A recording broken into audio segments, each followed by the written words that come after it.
Testing. One, two, two, one, one, two.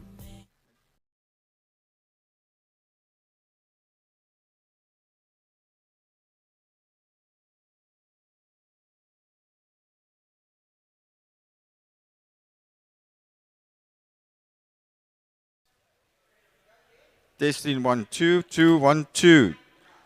Both. Testing. One, two, two.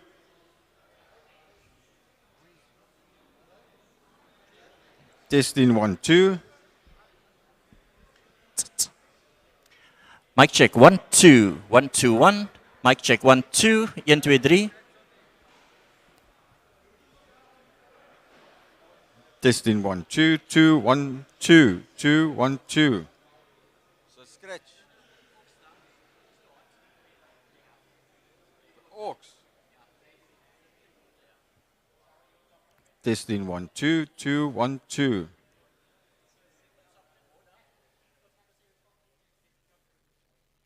Testing. One, two, two, one, two. Testing. One, two, two, one, two. One, one, two. Two, one, two. Just check. Testing. One, two. That was too hot. Try somebody put stuck in.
I would love everyone to come inside. We are going to be starting in the next 5 minutes. So we will sort the seating arrangement on this side. We also have the bishop and the reverends that are here. Before we start, we will have the bishop and the reverend to the front to guide us and ask the men above to take care of us. I thank you for now.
1, 2.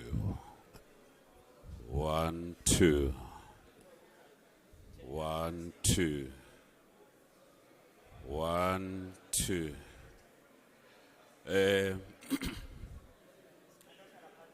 I would like to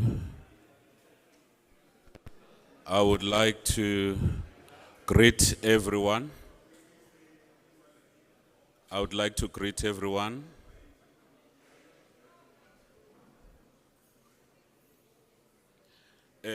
Who's standing in front of you? My name is Mpho Makapela.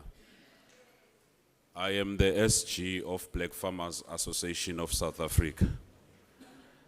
First of all, I would like to apologize for taking some time because we were busy trying to follow the protocol at the back and try to make things to actually fall into place. We're gonna start right now. And thank you so much for your patience. I appreciate your time. I think we're gonna try to run and shoot at the same time. So, as we're gonna start, we're gonna open this service with prayer.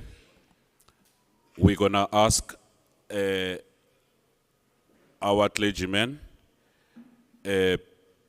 Babu Bishop Dlulane, Babu Bishop Dlula, to come forward and open the summit with a prayer. Thank you very much.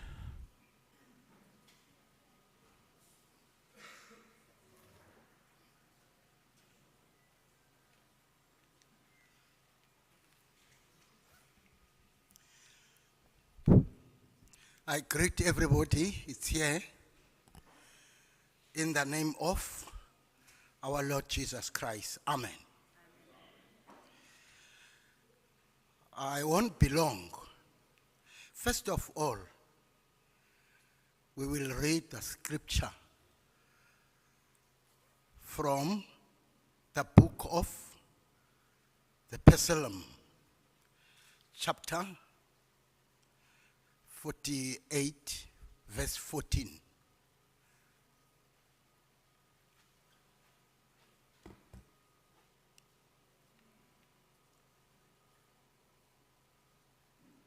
I greet you all in the name of our Lord Jesus Christ. We will get our reading scripture from the book of Psalms, Psalms 48, from verse 14. It reads as follows. This God is our God forever and ever. He will lead us for all time to come. This is the word of the world of the Lord. He may bless his word. Amen. Thank you. I am not going to preach. I just pray. But God is the beginning and the end. I repeat, God is the beginning and the end. uThixo usisiqalo, uThixo usisiphelo. Zonke izinto ziqala kuye. God, that is why the beginning and the end. Kusithiwa masiqale ngomthandazo. Ngoba zonke izinto ziyacelwa kuThixo. Kalomazwi, I won't be long. As I say, I'm not going to preach. Let us pray. In the name of our Father and Son and the Holy Spirit, you are beginning and end. NguThixo wethu, NguThixo mhle, NguThixo onothando. Nobana abanye abantu abakuqondi kahle kodwa nguThixo. Silapha Nkosi silapha Nkosi siyaleza upresident wale association siyaleza Nkosi izikumkani ezilapha nenkosi nabo bonke abantu abalapha Nkosi usikelele Nkosi lemini Thixo olungileyo yiva Nkosi lomthandazo ungcwalise kokude bengunaphakade amen thank you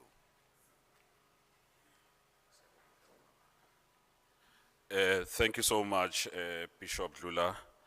There's nothing is blessing the soul like the prayer. As I said, I apologize to start late, and we're gonna try to shoot and run at the same time.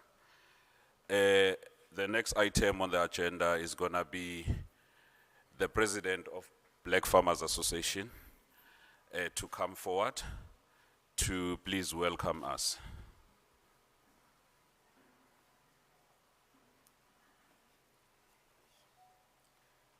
Good afternoon, everybody.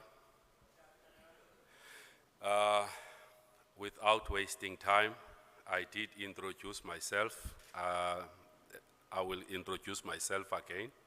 I'm Dr. Lennox Xolile Mchagi.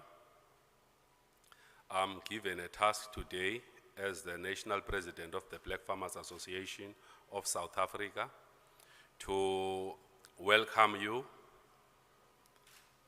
and say a few words. You are all welcome in this Cannabis Imbizo. We have different stakeholders that will come to the podium and give the guidelines and the direction. I will also, at a later stage, come and give you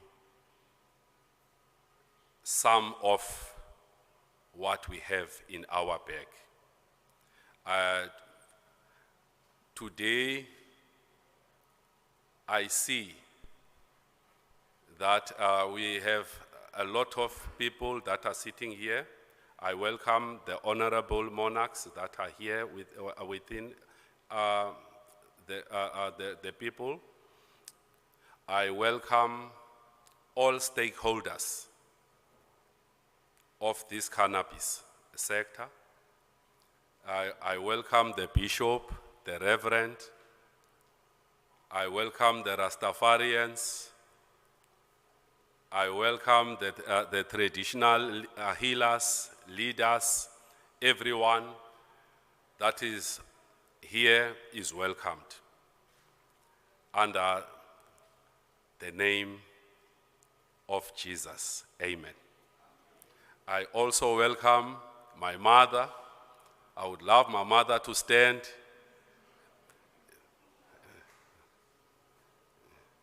The matriarch must stand.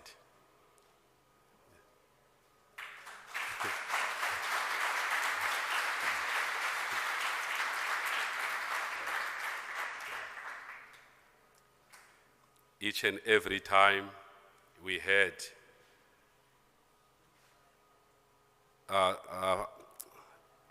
something here, my mother could not attend because of her health, but today she said, raining or not, I am coming, and she is here. Thank you very much. I'll hand over to the program director. Thank you.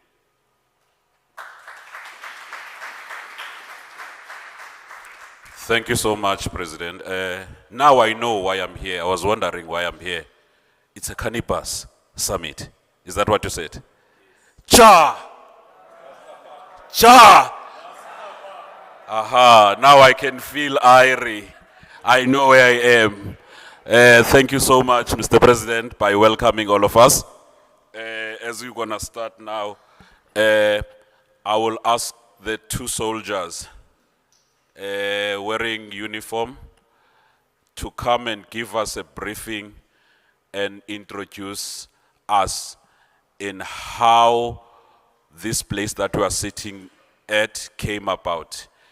Can I please call my soldiers, Tumani and Tugela Mchaki? Please, guys, come forward.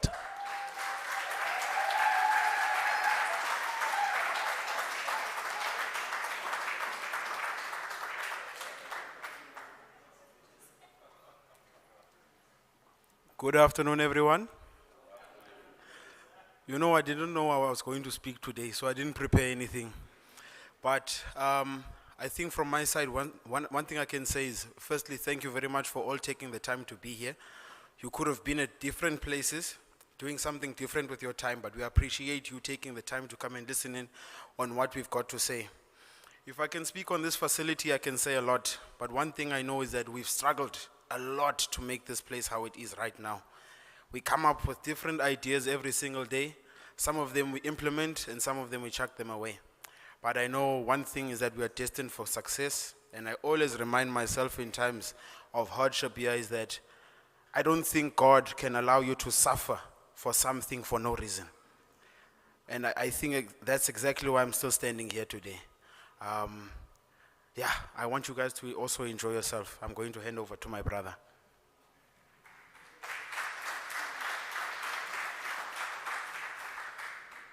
Good afternoon, everyone. Thank you very much for taking your time out on a Friday. Some of us are working today, but some people have decided amongst us that they will take time out to come in support of PIFASA and our country as a whole. To give just a little bit of a feedback or a trace back on the facility, that's not easy. It will never be easy, and if it was easy, everyone would be doing it. This is one of the largest cannabis facilities that I know of, not because I am one of the owners, but in general, I have never been in a space such big for cannabis in specific. So in terms of this facility, we've had a lot of setbacks, stumbling blocks, and I just want to thank everyone. I might not know your name specifically, your company's name, but anyone who has had an input, a hand, a say, a comment, a helping hand in this facility. Thank you from the bottom of our hearts. A lot of the times we sit and we argue and we fight over decisions that need to be made. We come across disagreements, but at the end of the day, we need to move forward. Thank you to our father, Dr. Lenoskolele Mchagi, for giving us as the children the platform to stand in front of a podium and address people of South Africa. Thank you to my father, to the helpers, to the investors, to whoever has had a helping hand in this facility. Thank you for allowing us on this journey.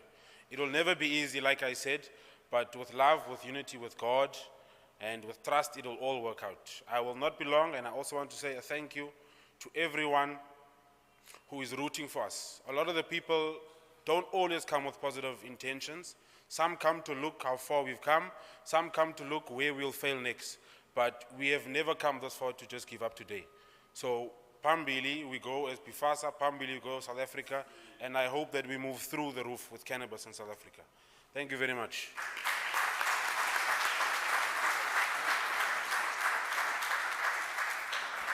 Wow. As I said, I have the soldiers around me. Guys, I heard you saying Dr. Lennox is your father. But you are taller than him and you are bigger than him. Are you sure? All right. As we actually moving forward, the PIFASA slogan, it's land is power, because there's nothing you can do without land.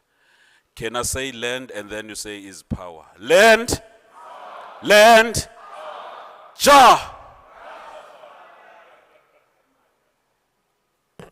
As we moving along, right now, we're gonna call the honorable speaker to come forward. King Chase. Sorry guys, there's flies. You know, if I can tell you a bit story about the flies. If you are in the farm and there's no flies, I mean that farm doesn't have money. As many as flies, there's more money coming to your pocket. So don't worry when you see the flies. Actually, as much as I'm waving them away, I'm saying, go fetch other fly. Money must come. Right now, I'm gonna call Unkosu Ucheze. Bayete. Bayethe. Nkosi uChesi sicela uze ngaphambili kumkani.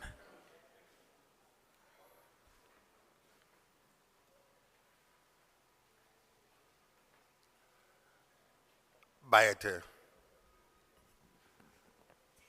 Mandipotise. Tithi molweni. Engathi nami bangiqobule, couldn't even start to plan anything. But I'm so pleased to see you guys. And I see here they're talking about land. The land belongs to the king, not to the government. So in terms of the land, you're welcome. We've got plenty land around South Africa, not Eastern Cape only. I'm King Duguzom, the chair of Amabomvane Kingdom and Abambo tribe. Yes, Nuzankolia lislunga nsazi ndilikaba mna. Siyathetha ngemihlaba in terms of development and everything. So I'm so pleased to see you guys. Ikhalo zenu zifezekile kubo bonke aba abafuna imihlaba sinayo ndaba ezitha ngibonge undaba ezitha la ngibonge nabafowethu abathe beza kule ndawo. I humble myself to you and I don't know nothing. I'm here to listen. Thank you very much. Bayethe nkosi yami.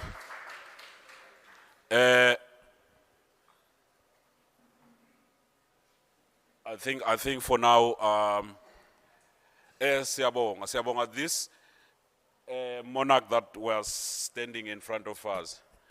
Unkosi uChesi is coming all the way from the Eastern Cape. Is one of the custodians of the green gold. We call it a green gold. And maybe you will think you're sitting in the wall. The area where you are sitting, it's a growing space. This whole area, that's where we're gonna grow our ganja. And we should liberate ourselves. So we are honored because the custodians of this green gold, they've honored us. I'm trying to also balancing that side so that I can be able to do my program correctly.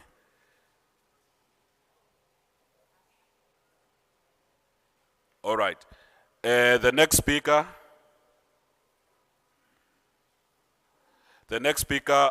will be Rastatapelo from Bosa, Marijuana Board of South Africa. Ja! Almighty, Ja! Glory in word, glory in sound, glory to the I am that I am, the most invisible, visible I, Gator Negator, Simlegadime Yuda. May the Most High bless all of you who are here. We are gathered in quite a special day, I must say, where we are saying, as the IKS communities, the communities with indigenous knowledge systems, we are now saying, come, partner with us, and let us develop a proudly South African marijuana. We can only do it if we are inclusive in approach. We have seen ever since the cannabis legalization in 2018, it has went further than where it is today. Where are we today? We have went into a space where communities of interest who were defending the cannabis industry are no longer in the forefront of the business.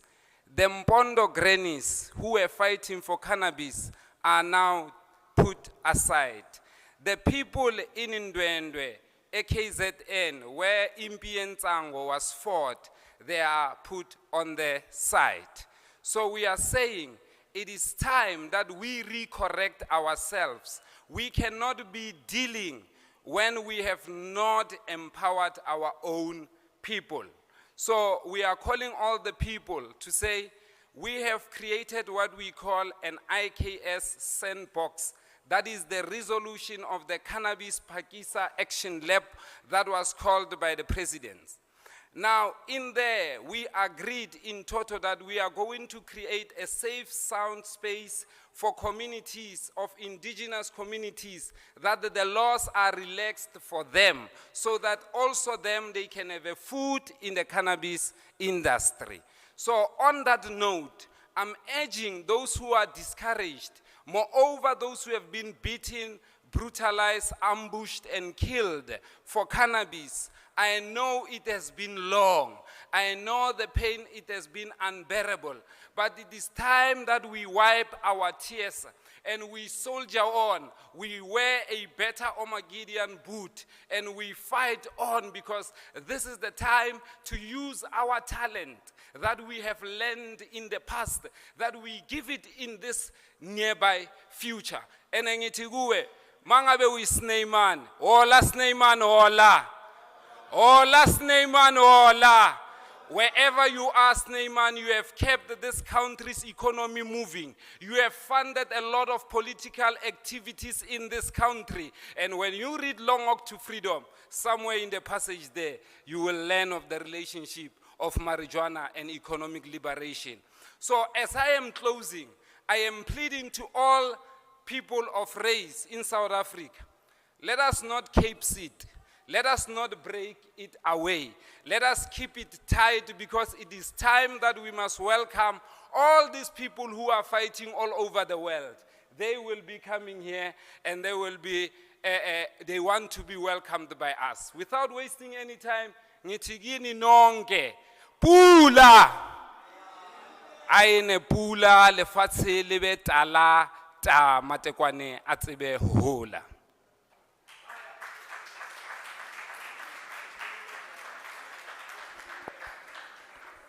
That was very mouthful.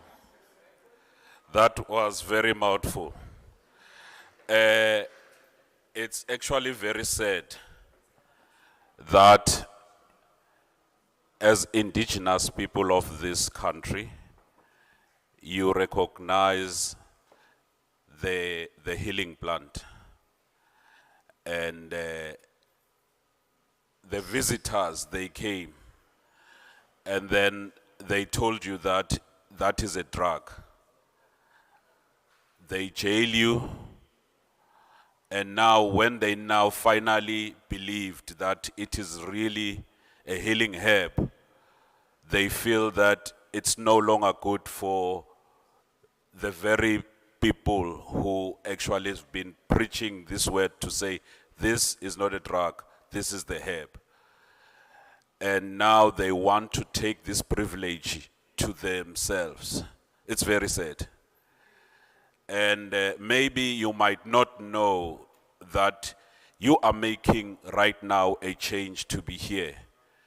You are making a revolution of empowering the people in our current, I hear people, they use the term previously disadvantaged, as if we have changed to be disadvantaged.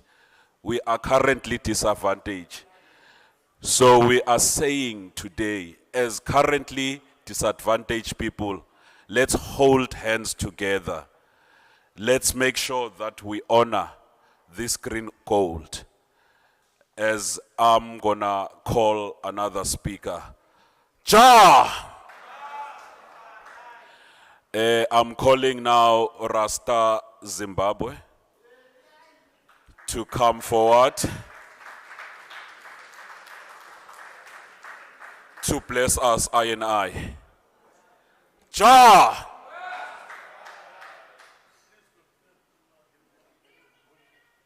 Yeah, we give thanks in the name of His Imperial Majesty Emperor Haile Selassie Aija.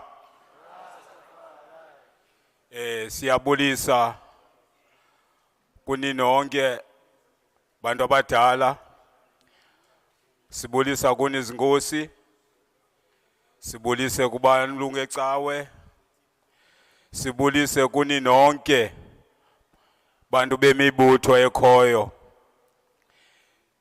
Ndifuna ukuthi nje kancinci noko andiphilanga kakuhle kodwa ke ngizonikela kwi-assistant yam izame nje unika i-brief summary ngathi. Enkosi.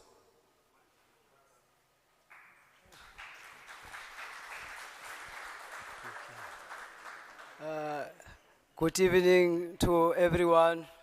In the name of His Imperial Majesty Emperor Haile Selassie Jah Rastafari.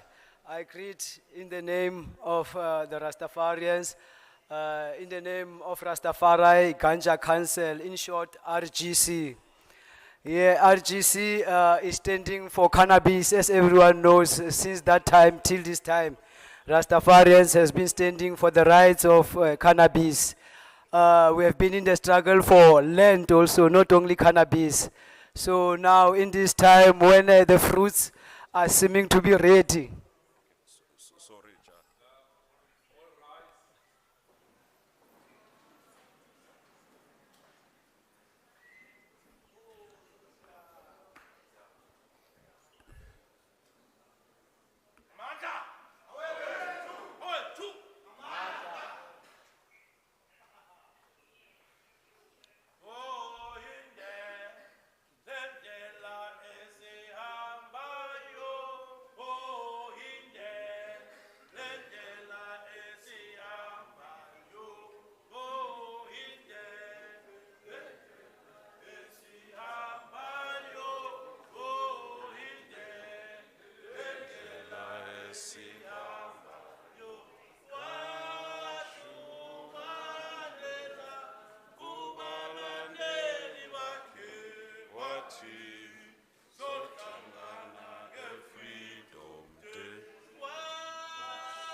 Mandela kubalandeli bakhe wathi zohlangana nge-Freedom Day.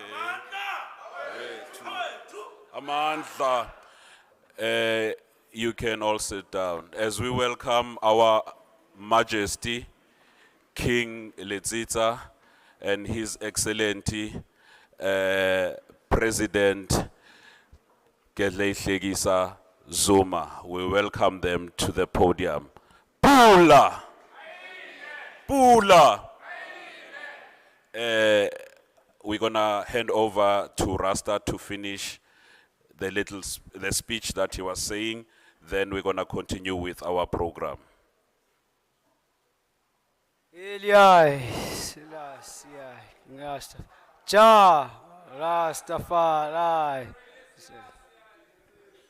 We welcome the honorable dignitaries in the name of His Imperial Majesty Emperor Haile Selassie of Ethiopia.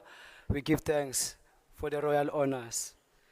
As I was saying, that as Rastafarians, we have been involved also in the struggle of the land and in the struggle of cannabis. And then it was also our hope that when the fruits get ready, as the fruits will be ready, as they must be ready. We were having the hope that as the government now is the government of our people now, that we will be called and be part of the fruits as we did work on the fruits on the earlier stage. But later it became a disappointment, firstly on the side of medical marijuana, when it was passed, the bill of medical cannabis, because we were one of those first people who advocated that cannabis has been a medicine of African people from that time till this time. So when it was passed, we were having the hope that as we are having the social economic impact system, which is the SACE, which allows the communities who suffered for certain commodity or certain land or certain something to be consulted when the bill is passed.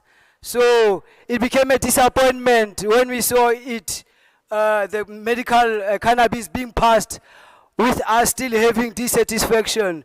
It went late on whereby now it was allowed for everyone to can have a chance to grow it and use it. Still, when all these things are done, the Rastafarians' voice was left out, or how he could have wanted it to be treated for himself or herself. They were felt left out.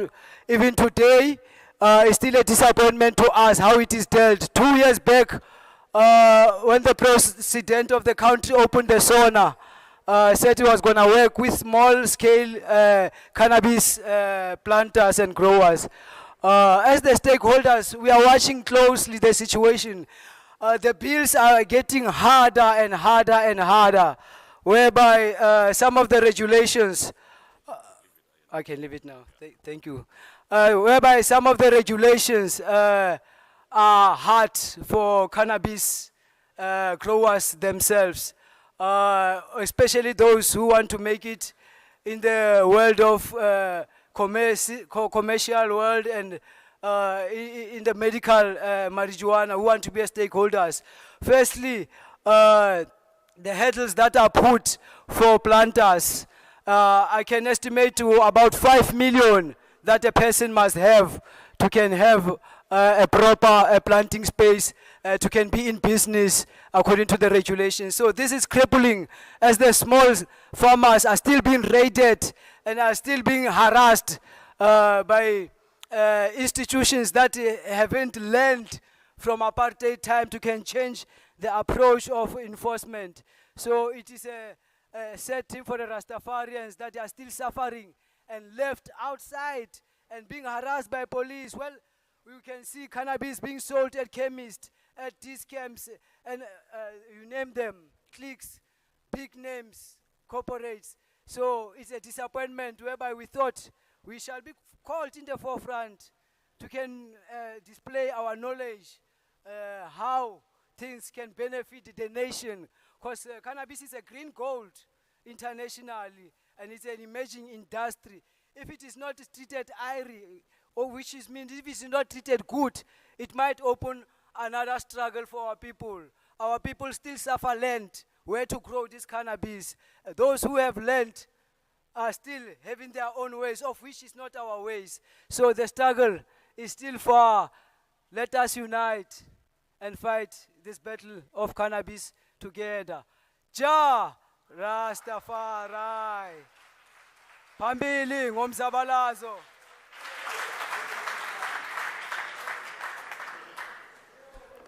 Thank you, I. Ja! Land! Land! Land! I hope you're just not saying that as a recitation, but you must actually realize that when you have the land, you've got power. But you must also have the plan for that land, because having just land and you don't have any plans with it, you'll be where you are. It's very nice that I touch the cannabis bill, that as BFASA we reject it because we still see that it's also the red tape that is currently happening, and we say away with that bill. As we produce, as we proceeding, I spoke briefly to say the green gold that we are having is a herb. The next speaker is gonna tell us with a herbal revolution. The next speaker is Terry May Gilbert.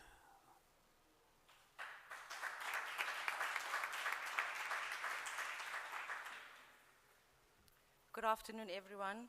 All protocols observed. Thank you for coming to Bafasa Imbizo. Thank you for everyone taking the time, and thank you to our leaders and our traditional healers for supporting our cause. I'm going to speak about the herbal revolution. The COVID pandemic upended all our lives and drew a line in the sand. Health became our primary concern for the rich and the poor alike. Unfortunately, the poor, the majority in our country, getting access to medicines and affording it became a major challenge. COVID exposed the reality we live with. If you cannot afford it, you cannot have it. If you cannot, then you perish. As Western medicine scrambled to find answers and the world began to rediscover the ancient ways of healing and medicine, turmeric and black pepper, ginger, garlic, artemisia, impepo, cannabis, resurrection herb, neem, moringa, and many others became ingredients people sought. Building one's immunity and health awareness was one of the positive outcomes of COVID, and we need to build on that. Ayurvedic and Chinese traditional medicine took center stage the world over as people realized that COVID was not a once-off event. Despite South Africa having a large number of practicing traditional healers and millions, mostly black South Africans, who use their medicines, traditional health care practices, stand well outside of mainstream healthcare in the country. African herbal wellness remedies and wellness products are not easily available and accessible. We have the knowledge and the products to respond to our country's health and wellness needs, particularly those of the poor and marginalized. But we have failed to get the support from government. We have had promises without delivery in 2008. The government published a draft policy for traditional medicines, which was subsequently shelved. And while South Africa's 2013 bioeconomic strategy laid out ambitious plans to investigate herbal cures, but to date, there has been mainly one hurdle after another, placed in the part of the small herbalist attempting to enter the market. African indigenous knowledge systems must take ownership, alongside that of the ancient and Ayurvedic medicines, things through training and incorporation of traditional healers in product creation. Our aim is to grow diversity and agriculture on the continent, to create sustainable living through manifesting our craft and tangible products, creating benchmarks which support the small-scale and women-led industry on the continent, creating ISOs and linking the small scale with trade and supply to feed and heal our continent. I thank you.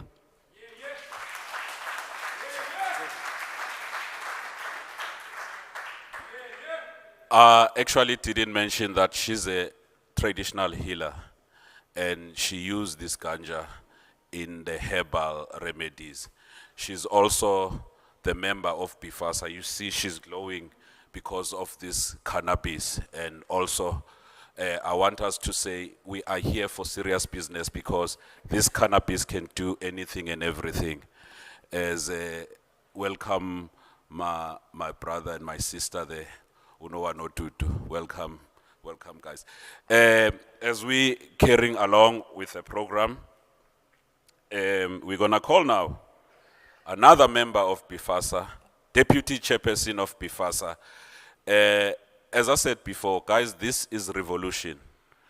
One day you look back and say, on the 8th of March, I was in some structure in Atlantis, and that's where was the start of our economic and as well herbal revolution in our lifetime. And it is important because the peoples now are actually forsaking their minds, coming in this cannabis.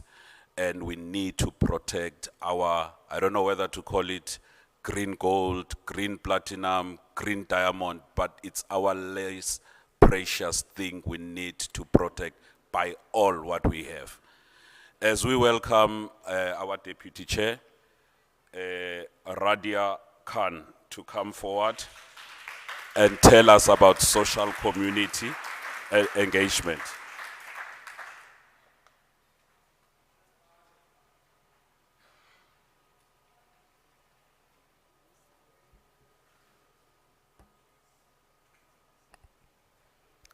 Greetings, everybody.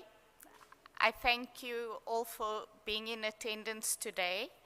First and foremost, I would like to observe protocol in thanking our most esteemed guests, Ubaba, the grandfather of our nation, our former president, Jacob Zuma, and King Letitsa, who has been on a journey with Bafasa for some time now. He's been observing some of our efforts. He's contributed so much to our indigenous land and cultivating of cannabis. I would like to welcome King Shezi, our Rastafarian brothers, our Khoisan representation, and all our indigenous societies that have come together under Ganja Love. I would like to begin in the spirit of cannabis and all our individual journeys and faiths that hold cannabis in high regard and significance. But more importantly, we are here to step forward in ownership and custodianship of the cannabis plant. This is yet one step towards an alliance, a memorandum of kingdoms, in which we as indigenous people decide to take custodianship of a plant that has rightfully been ours, that has walked a history with us, that is woven into our society, and we are here to usher in a future of sovereignty, a future where we actually have planetary sustainability, dignity, industry ownership. And all of this surprisingly does come from the cannabis plant. I would like to pick up on some of the engagements.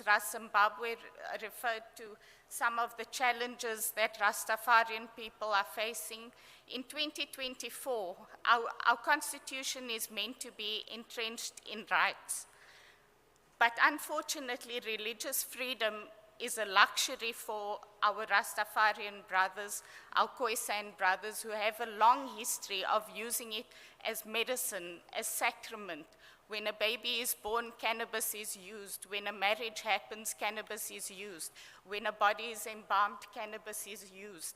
So when we look at prohibition, this has been a huge blow to our society because it has detached our people from what is intrinsic in our lives, what is intrinsic in our cultures, and what has become paramount to our state of health today.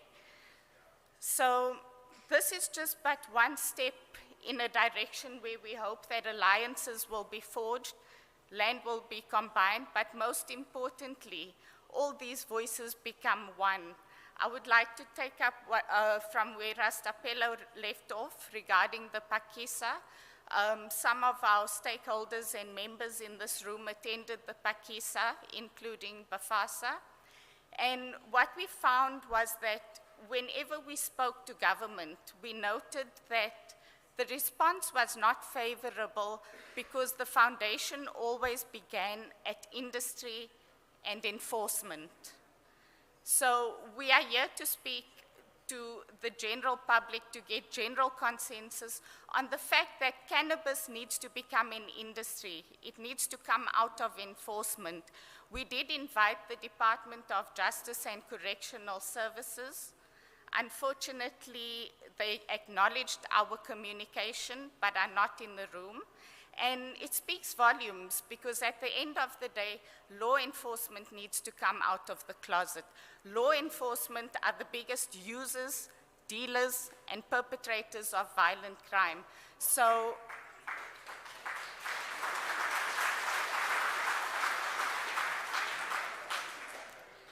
the fact of the matter remains that our indigenous knowledge society are suffering at the hands of what is called industry.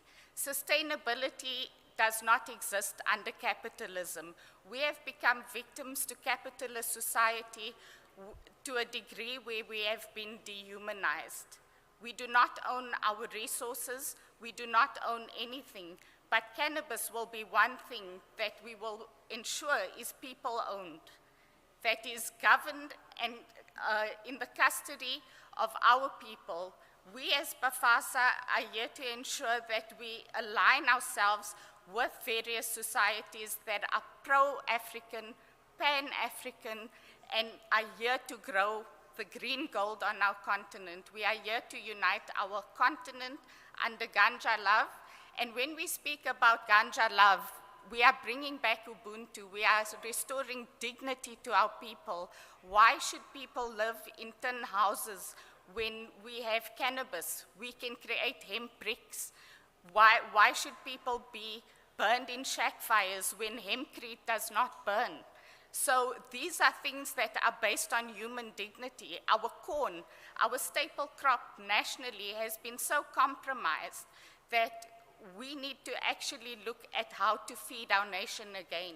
And what we can say unequivocally is that big agriculture is not the way.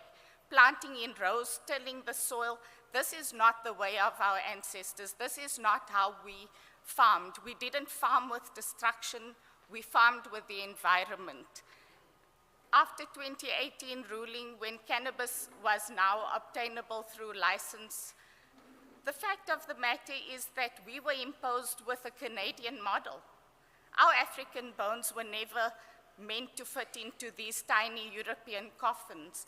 And at the end of the day, they can never tell us that sunless and soilless is medicine. So given the way that we have been responded to by government, we would like to propose an alliance. We are still willing to work with government. We believe in education. We believe in investment and becoming investment friendly. And we need for industry to move forward. But we also need to start at the basis of who owns what. And this is becoming a very important topic, because if we have to look at the rooibos struggle amongst the Khoisan people, they were compensated a pittance compared to how much rooibos made. And I'm here to unequivocally say that these are things that are not going to happen with cannabis. But the truth of the matter is, if we don't collaborate, if we don't use our land to its maximum benefit and impact, if we don't work alongside government, industry, bureaucracy, all of these things are going to overtake our rights. And we as, as my traditional healer sister and partner over here, Terry, said, it's about a green revolution. Our bodies do not recognize chemicals. It recognizes plants. It recognizes food. And only during COVID were people actually shaken awake when they began to contract sickness, when they began to lose loved ones. And also to look at the methods that were imposed. You know, the fact that stuff like vaccines are expedited, and it has a huge propensity for harms. And now we look at cannabis, which has never killed a single person, and yet we have to prove the data that all of these things have minimum propensity for harm. I would like to end in stating that even though cannabis is the most researched plant, it's also the world's most politicized plant. And if our people can understand that, despite the drug addictions that we faced in our community, cannabis has to have its drug status removed. We need to allow for industry to grow and to flourish, and we need to come together as a people to write out our own rights, to ensure that government ring fences. And the reason we speak about ring fencing is not to keep our people in one place, but to protect the rights and the IPs that are many generations old.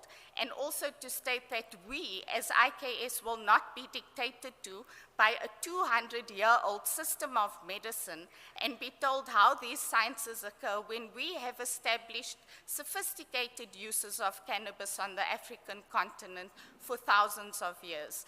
And we also have the auspices of ancient Chinese medicine, Ayurvedic medicine to support that. So it's time that in Africa, African traditional medicine on this continent needs to rise. I thank you.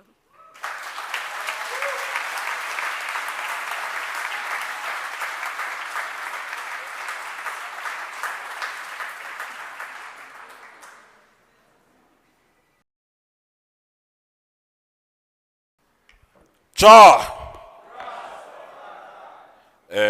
As we continue with our program, I just want to mention that we did invite a spokesperson from the Department of Agriculture and Land Distribution. And as usual, they always run away from us. I don't know what is it, because we wanted to understand this process of getting cannabis license. What are the steps? What is happening? They did acknowledge our invite, but however, they haven't come. That was supposed to be the next program or next step in our program. Right now, what I'm gonna actually introduce, it's gonna be the people that were riding with us in these difficult times of making possible that this day happens and the structure is actually the way it is today. As much as we're talking about black this, black that, black what, we're not segregating any person. Any person, we are very inclusive people, and I think his president, His Excellency, did correct us to say we are no longer previously disadvantaged. We are currently disadvantaged. So those are working with us this road feel that if you are here, in fact, you are part of us. Let me put it that way, because we want to show that we are inclusive. Now I'm gonna actually introduce the partners that we actually work with, and they always been there supporting our struggle in this green gold business. I'm gonna start with, I like to call him Chief, because we are in the kingdom. Chief Tyrant Pryor, can you please stand up so that they can see? You can wave to the people. I can write a book about this gentleman. He's been with us, he's supporting us, and sometimes it's just unfair. You would, even if you engage with him, you'll think he's a person from Guguletu or from Gwalanga. The way he is naturally, he understands these things, and he gets mad when things that are not appropriate are happening. Thank you, Ty. The second one, gentleman, I call him General. I don't see him. Mr. Lou Stein, can you please stand up and wave to the people?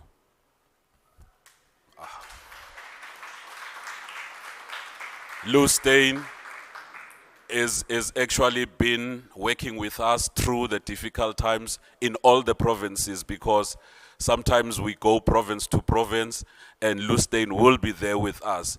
And I'm just trying to show you that when we say we are black farmers of South Africa, it's got nothing to do with the color, but it's got to do with the conscience to say we are currently disadvantaged as black people. Therefore, we need to encourage each other. Thank you so much, Lou. Lou has been there with us, and you can see both of them, they're not black. And both of them, they don't have any problem with the utterances that we're talking. And we're not attacking a person as per se, but we talk to the wrong system. And I'd like to also acknowledge Mr.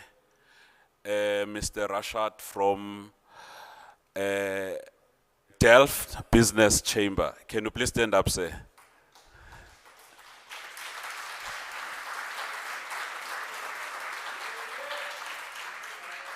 Mr. Rashad is doing an amazing job in Delft, uniting the community there and giving them opportunities where there's no hope. And he's been actually part of our struggle as well. And as we go along, he's part of us. Thank you so much.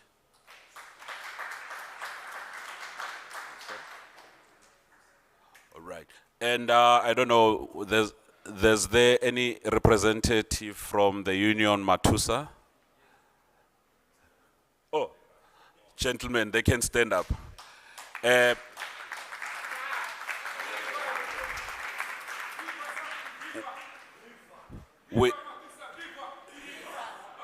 We are working with all the kinds of community. As long as you realize the truth that we are talking about this green gold, we can revolutionize South Africa. We can end the number one enemy towards a black person, which is poverty. You know, once you are in poverty, you cannot think straight. You cannot talk eloquent. You cannot do things in a proper manner. And that's what I regard as the number one enemy, the poverty. And that's what they are inflicting to us so that we don't think. For example, if somebody come and say, here's the 20 million, go kill your brother. It's easy nowadays. Now you're thinking because you are eaten by the poverty. So that is the deadly poison that we must eradicate. One of the steps is to make sure that this cannabis gets to the right hands, the indigenous people of this country.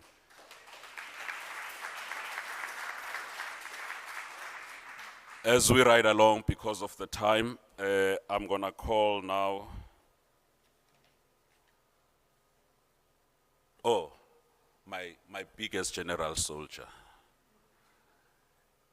When you look at the structure, you'll think he's a small person. She is a lady, but you don't know the dynamite in that person. Can you help me to welcome Miss Chantel Opelt?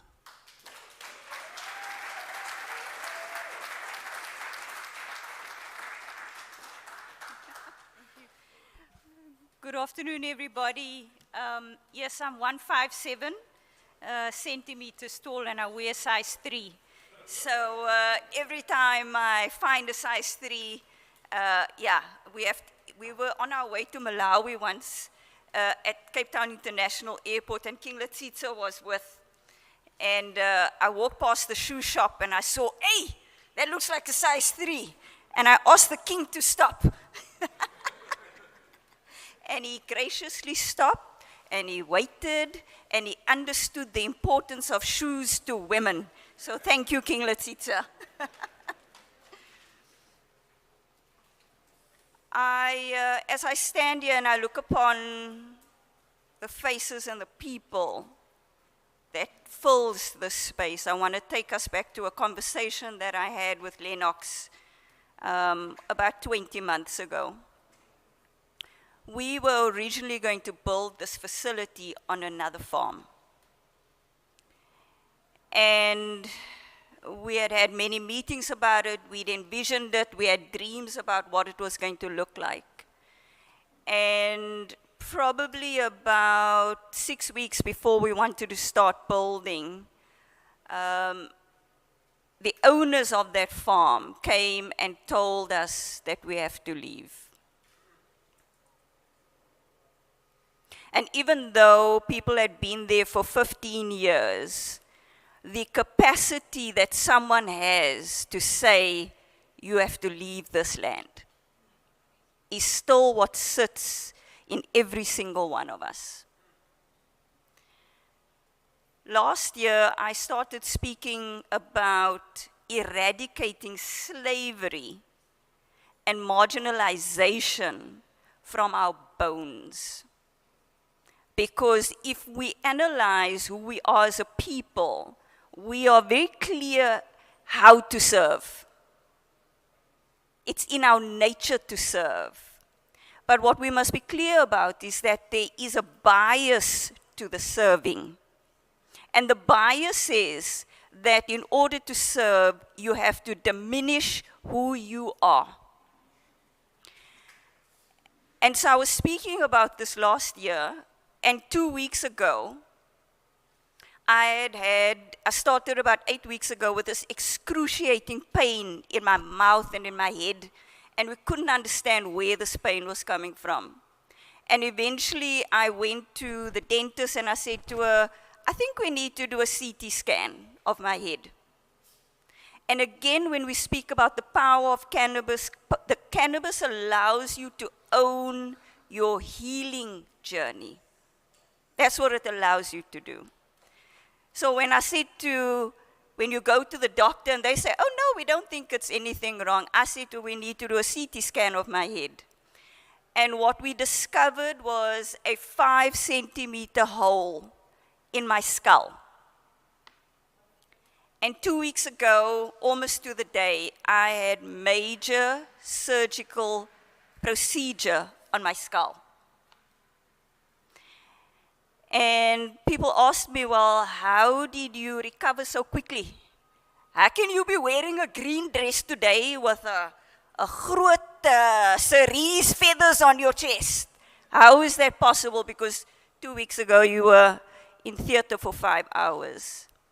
And it's pretty simple to me. What is simple to me is the power of community, the power of inclusion, the power of moving ourselves to a place of dignity where we can treat each other human being to human being. I believe that when we have that capacity, when I can look at you and see you one person to another, we become unstoppable. So when I look at the people that are sitting in this room, if we can transcend, acknowledge the pain, transcend the pain, and move into a place of seeing one person to another, then 2 weeks later, after you've had surgery on your skull, you can shine.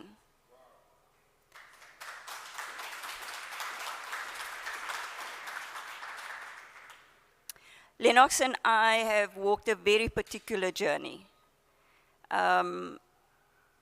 We have had many fights. We made certain principled decisions when we were building this facility that in terms of the financial resources and the financial modeling, we want to remain in ownership of this process. And in order to remain in ownership of this process, everybody knows it, you're going to have to put your hand in your own pocket. That becomes a very uncomfortable and courageous place. And so my role was to raise as much money for this facility as I could. And every time I would get a call from Lennox, I'd go into a panic attack because I know it's raining, we've got concrete coming, the trucks are going to get stuck, and whoa, what's going to happen now? This is going to cost us a lot of money.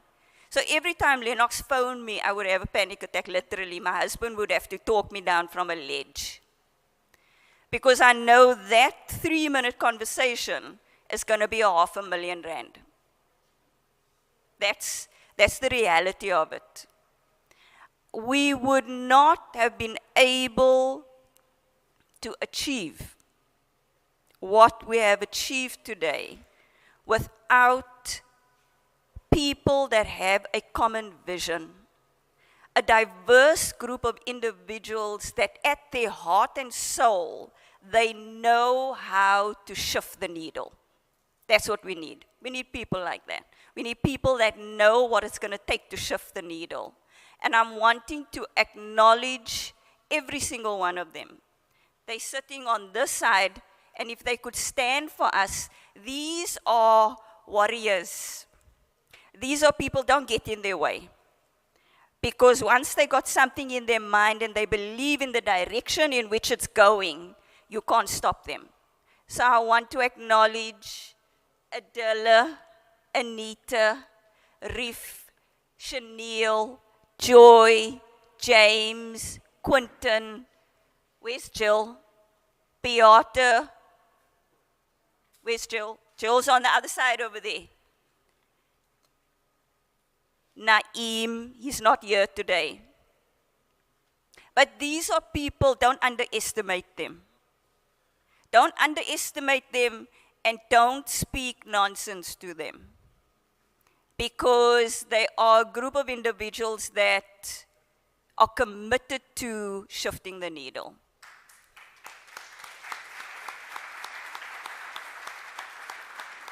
Thank you. I'm the type of person, you know, in today's age, there's always a camera in your face. So we like to document the journey, the pain, the history, the groundbreaking work, the historical decisions that we made in order to be here today. And what we want to do is show you what that looks like. So we're going to play you a video clip that documents the journey. Thank you.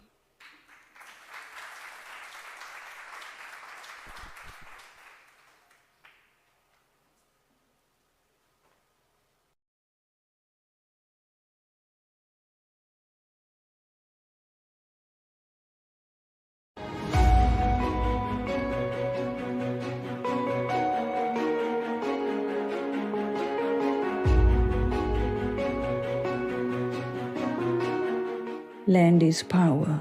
The Black Farmers Association of South Africa Agricultural Training School, one of its kind, courageous enough to meet the needs for black farmers of establishing methods and processes that supports building towards sustainability. Its courageous vision of ensuring transformation in the agricultural sector through creating equality irrespective of race. Its vision espouses to promote sustainable agricultural practices in South Africa by redressing the socio-political and economic issues that have disadvantaged black farmers. A movement towards sustainability, a movement towards equality, a movement towards land is power.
Dr. Kolile Lennox Mchagi, President of the Black Farmers Association of South Africa, a deeply empathetic and powerful individual that stands head and shoulders above the rest. A man that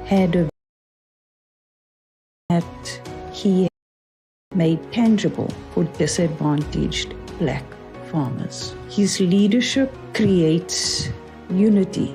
His character stands with integrity, and the spirit of the man leads fiercely.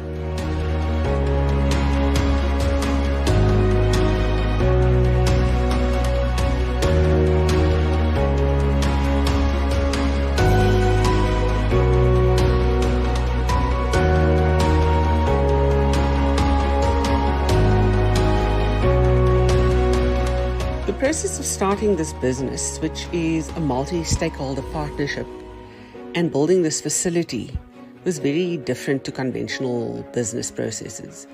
For me, the major difference is how the individual or humanness of each and every stakeholder was prioritized over financial or technical business requirements.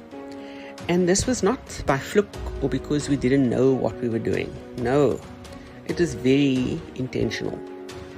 So this unorthodox approach has allowed me to see that there is an alternative way to doing business, which not only results in success, but also keeps all individuals intact and brings the best out of everyone.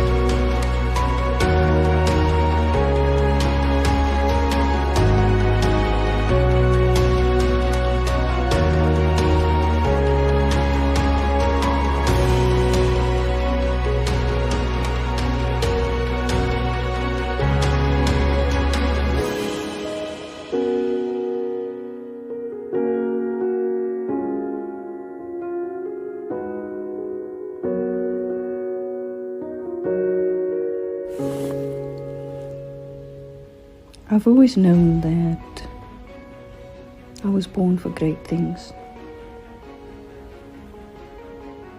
And my life has always been focused on believing in the unseen. And that's been an extraordinary, powerful force that has guided my choices, my decisions, and my actions. None of that process sits outside of the Fantastic Flowers journey. Embarking on something that is greater than all of us has allowed extraordinary things to happen. The possibilities of what this will mean for me as an individual, for us as a collective, and for those where healing is required is endless.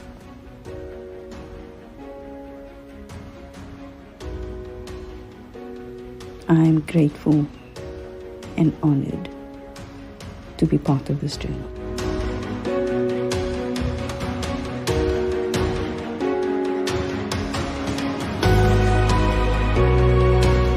To be involved in this new cannabis project on Bordeaux Farms is very, very exciting and a great privilege. It's a privilege because it's one of the first of its kind to be rolled out with Bafasa. And the people assembled are just incredible. From Dr. Lennox of Bafasa, Chantal Oppelt and the IAA, and all the shareholders of Fantastic Flowers makes an amazing team. It's very exciting because this type of project can be rolled out numerous times and have far-reaching effect of benefiting many, many people's lives. I've also always believed in the magic of the cannabis plant, and when we produce top quality oils, we can help people suffer less and or cure them of their disease. So if we help people suffer less and cure people of their disease and change people's lives, mission accomplished.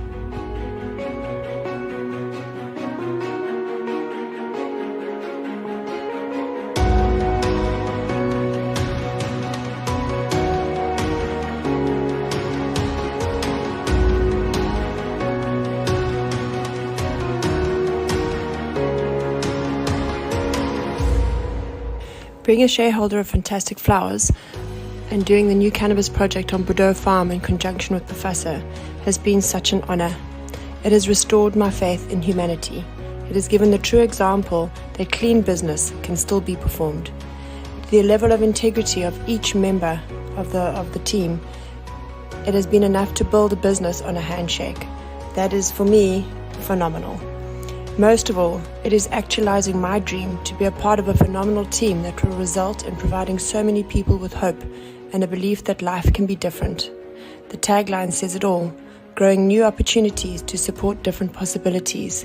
Being a part of Fantastic Flowers has done that for me, and I am so excited to be a part of the team, to be able to actualize that for many, many other people. And the bigger it gets, the more people can experience that same impact. I love that. I just love being a part of that. What an honor. My involvement in this project opened up many possibilities. It unlocked my voice and provided clarity on my purpose. My seat at the table gave me a deep sense of belonging. Safety allowed my light to shine through. We have reached the finish line, and I understand that I can achieve great things.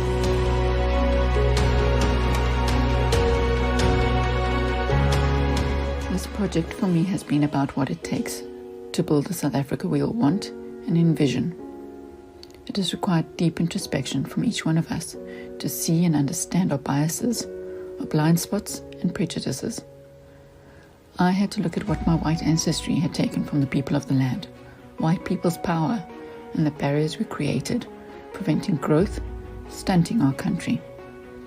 This process has been about deconstructing the stories we have been told, and the stories we have told ourselves to stay in our comfort zone, and not have to step into what it takes to take accountability and ownership of one's actions, and what it means to be an active custodian of our land. We had many conversations that were so necessary. The outcome of these conversations has resulted in the magic that stands before us today, a building that personifies what it means to hold the belief and dignity of all, and how the impossible is possible when we stand as a collective.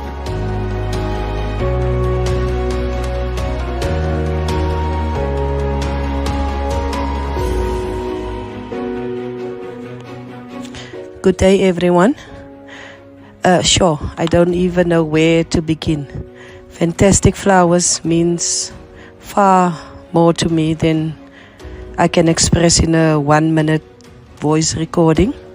It marks the beginning of a new day and dawn for all of us, especially for me, my family, my children.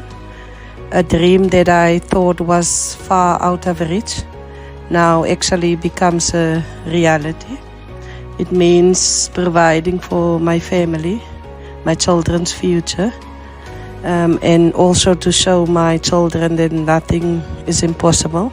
We all just have to keep on dreaming. So yeah, thank you for everyone involved, making all of this possible. Yeah, thank you.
Wonderful.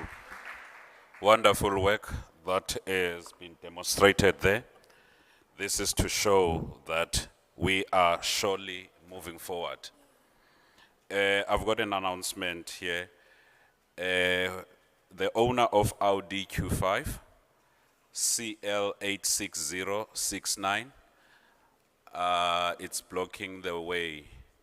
If anybody that is driving Audi Q5, number plate CL86069, I nearly wanted to say your car has been stolen outside so that you can run out. Thank you so much, sir.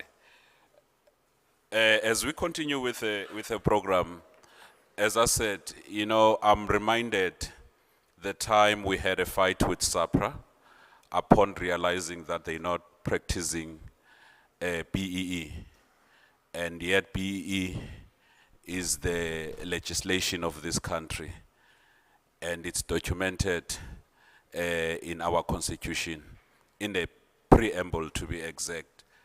And when we asked them to show us the list of these licenses that are issuing to the people to deal with the cannabis internationally, they actually refused. They said to us, they only look at the applicant, not the color of the applicant. And I'm trying to show you that there's a lot. If we're not united, we're gonna lose a lot.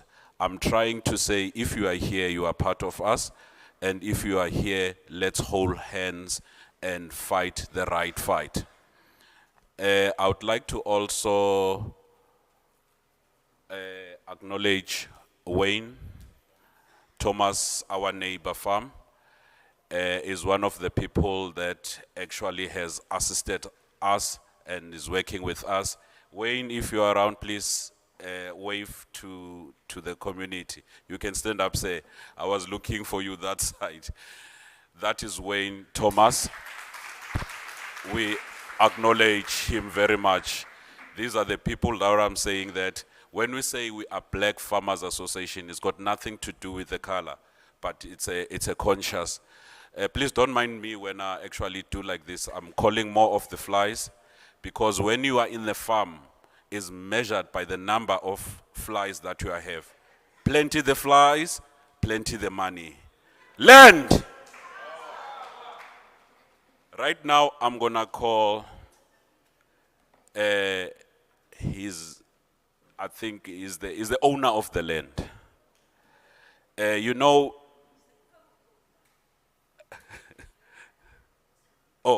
yeah. Thank you. He's a co-owner of the land. I'm being corrected here. You know, we've got normal cars, we've got Ferraris that you buy very expensive, but they cannot go doing the off-road. We've got all the Mercedes-Benz and things like this, but I'd like to call this one, I mean, it sounds nice when you say it in the African narrative. Ikanda-kanda. Kanda-kanda means a tractor. Something that will go where there's no one going. It will destroy everything that is in front of it. It will pave. I mean, where we are right now, it used to be a forest. We had to use kanda-kanda to pave the way so that we are able to put this structure.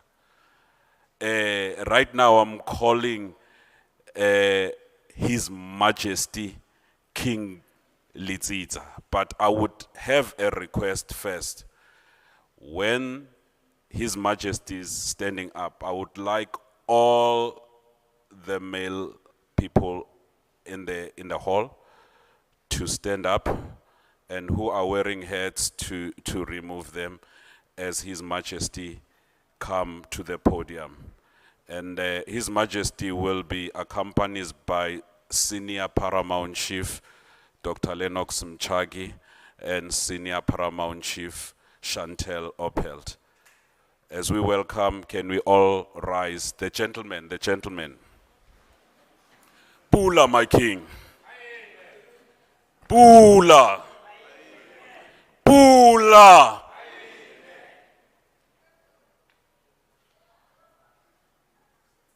Khanya. Lisedi. Nala. Pula. Pula. Pula. Pula. Atinta ramta wana chepanga bilas letsa badil shoratsan le libla mantsibeng lana ja khomem la plarso la ka tlaka malegi so ji kid nonela li chochel wetsa ngoptsa lona litwa kwa le mai ba mabedi tabeng ya titwa ke pepa limpatsis ke ba le ba skhukun ba tla skhukun ba khukuna ka mhut ba sheble ga bo bona Free State ba kholwa ke phuti ka pele itsa e fitla go manno ka nnete ya yema ya hetla mrago ya hetla pele ya re a boya ga borune thabantshwe ising Free State re ka dula fatshe.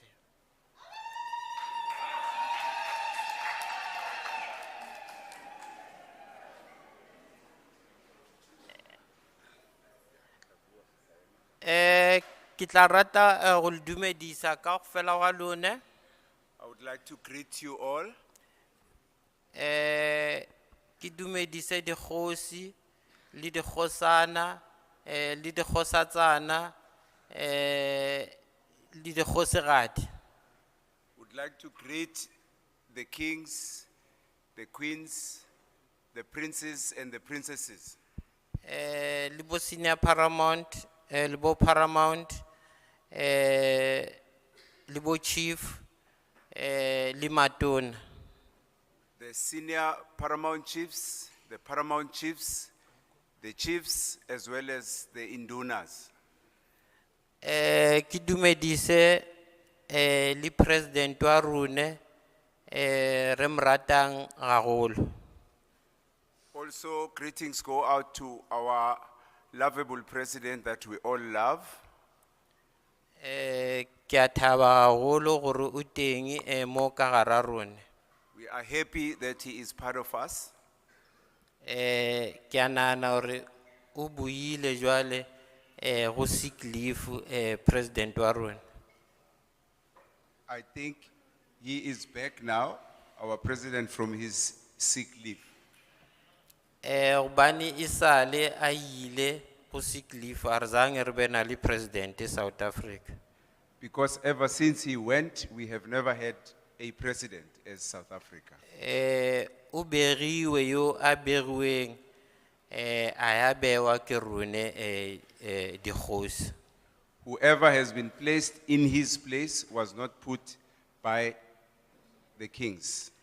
President o bewa ke dikgosi le baruti. The president is placed by the kings as well as the priests. Jwale ge rone ne re sombega mongwe president, a se former president, go rone tse le president. So to us, he is still the president. He was never the former president. Re a boka gagolo. Ke be ke bulele gagolo ke re go bangadi ba mobu ke a boka le bona ska ba le teng ba tletse mo mobu kwa lona swa motho a mongwe. I will not say much except that to thank the actual owners of the land and say to them, we are happy to be together. The land is theirs. It doesn't belong to anyone else. Ke a le rata ka go fela gwa lona. I love you all. Ke kwile go thiwa go emetswe motho o tla tlamele a ntshe license ya matekwane. I have heard that there has been a wait for someone to issue out the cannabis license. A re tsebe gore matla wao o a fiwe ke mang. We don't know where that particular person gets the power from. Batho ba ntshang license South Africa le di title deed ke di kgosi bangadi ba mobu. The actual people whose right is to issue licenses are actually the kings, who are the actual owners of the land. Ka kwa hape ka mongwe gore o qosha bifasa lefatsheng la rune. We heard someone wanted to remove Bifasa out of the king's land. Rune re tla neeletsa bifasa lefatshe leo and then re ntshe title deed PTO ya lefatshe leo a gona mo a yang teng bifasa. We as kings will issue that land and actually even issue the permission to occupy, the permit to occupy, and that person will never be removed by anyone. Rune re le bifasa le dikgosi re entse mosebetsi wa gore batho ba thole mosebetsi. Batho ba hlolegileng go etsa mosebetsi for setšhaba. Bifasa and the kings have made it a point that people do get jobs by creating that situation in the form of giving them land. So mobu kwa rune ka go fela gwa rune and then the leader tsa teng tsa mobu ke dikgosi. So the land belongs to us as the kings. So ke re ge a kna go ya lolololo gobane le nako ke e tsamaile. I will not say much because we are running against time. And then ke boke gagolo go lone ke boke le go president wa rone go ruteng le team ya gage ka support ya lone ke a boka gagolo ka go fela gwa lone setšhaba se leng teng mo ene ka support ya lone Pifasa a gona mo e yang teng mo ba itebelang teng go thiwang mobu kwa yona kwa batho ba bangwe and then le di king re tla e support ntho eo and then re tla etsa le petition ke tla etsa lengolo ke tla nea motho gore pleke a se a gage ke a rone pleke. Special thanks go to our president and you, the visitors, the people that took their time to come here. And the king will ensure that the necessary paperwork is issued and done so that the people who have done this good thing get protected and no one has got the right to move them from here. President,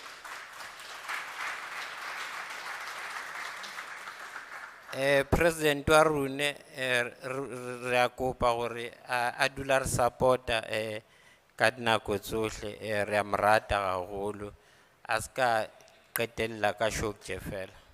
We appreciate the support given by the president and we love him so much and would ask that this not be the last. We would always love to be with him. Pula! Pula! Pula! Amen.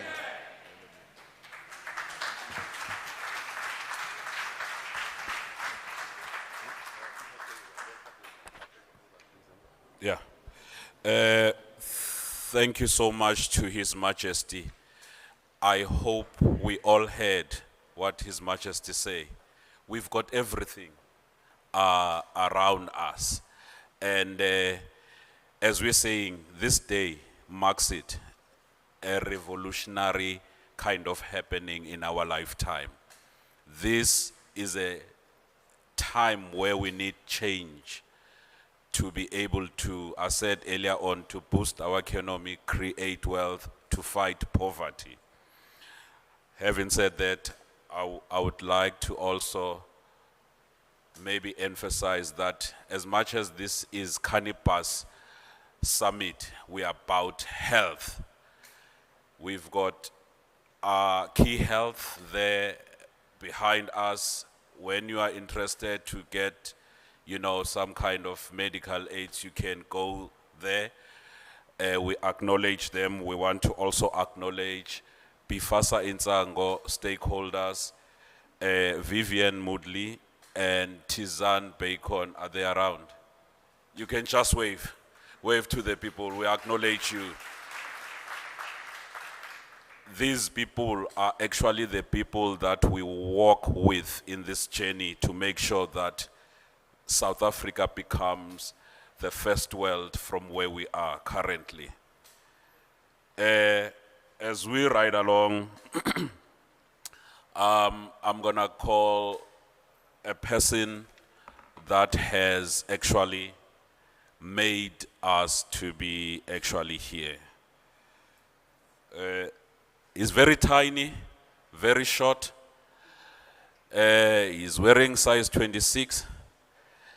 His half is just right in my waist.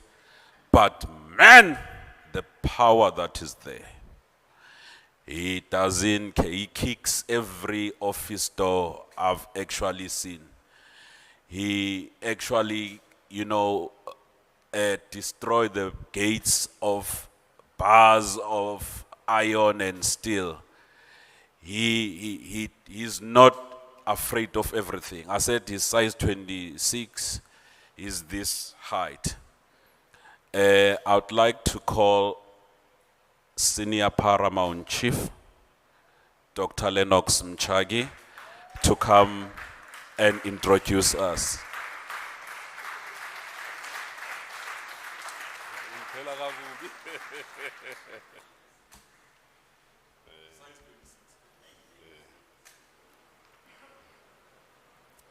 Ndiphinde ndibulise kwakhona.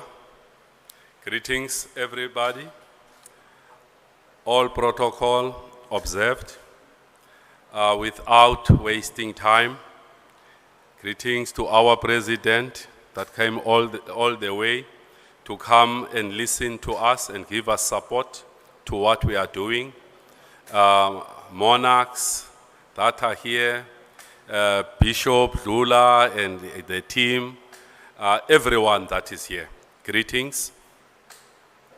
Without wasting time, I think everyone is here to listen what is this Cannabis Imbizo is about. This Cannabis Imbizo, or why are we here? I think people will now understand why we are here. There are a lot of reasons why we are here. Number one, the key is the cannabis. The recognition of this cannabis is one thing that we are going to be tabling. Who are the custodians of this cannabis? Everyone knows that is here. The history is straightforward, that most of the cannabis growers are from Bondoland. But there's none of them that are sitting with a facility like this or anything close to this. They are not recognized. Rastafarians are the most people that were assaulted by the government of the apartheid. In the name of you are a Rastafarian, you were called names, a terrorist and that. But today, none of them is sitting with a license for cannabis. Those who jailed them are sitting with all the beauties.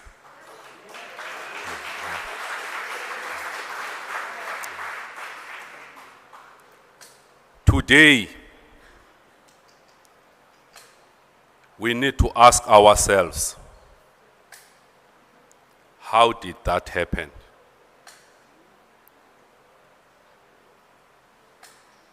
I can tell you my story, my findings today. The enablers of this racism is SAPRA. SAPRA did not follow the constitution. They gave the licenses to criminals.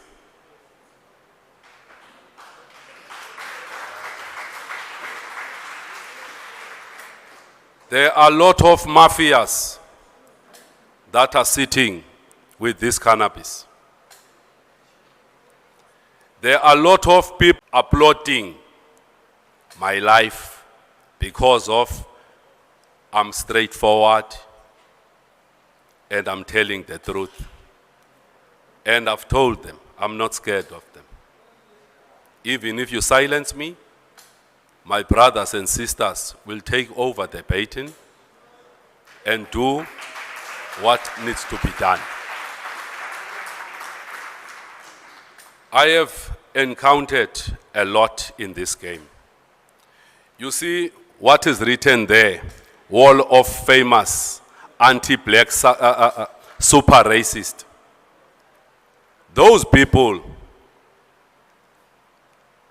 some of them were here. There's a guy that is right on top there, Nati Ferreira. Nati Ferreira is working with Chiba, is working with Fields of Green. They are strictly anti-black. He received an invite to attend this Imbizo. His response was as follows: I'm not related to blacks.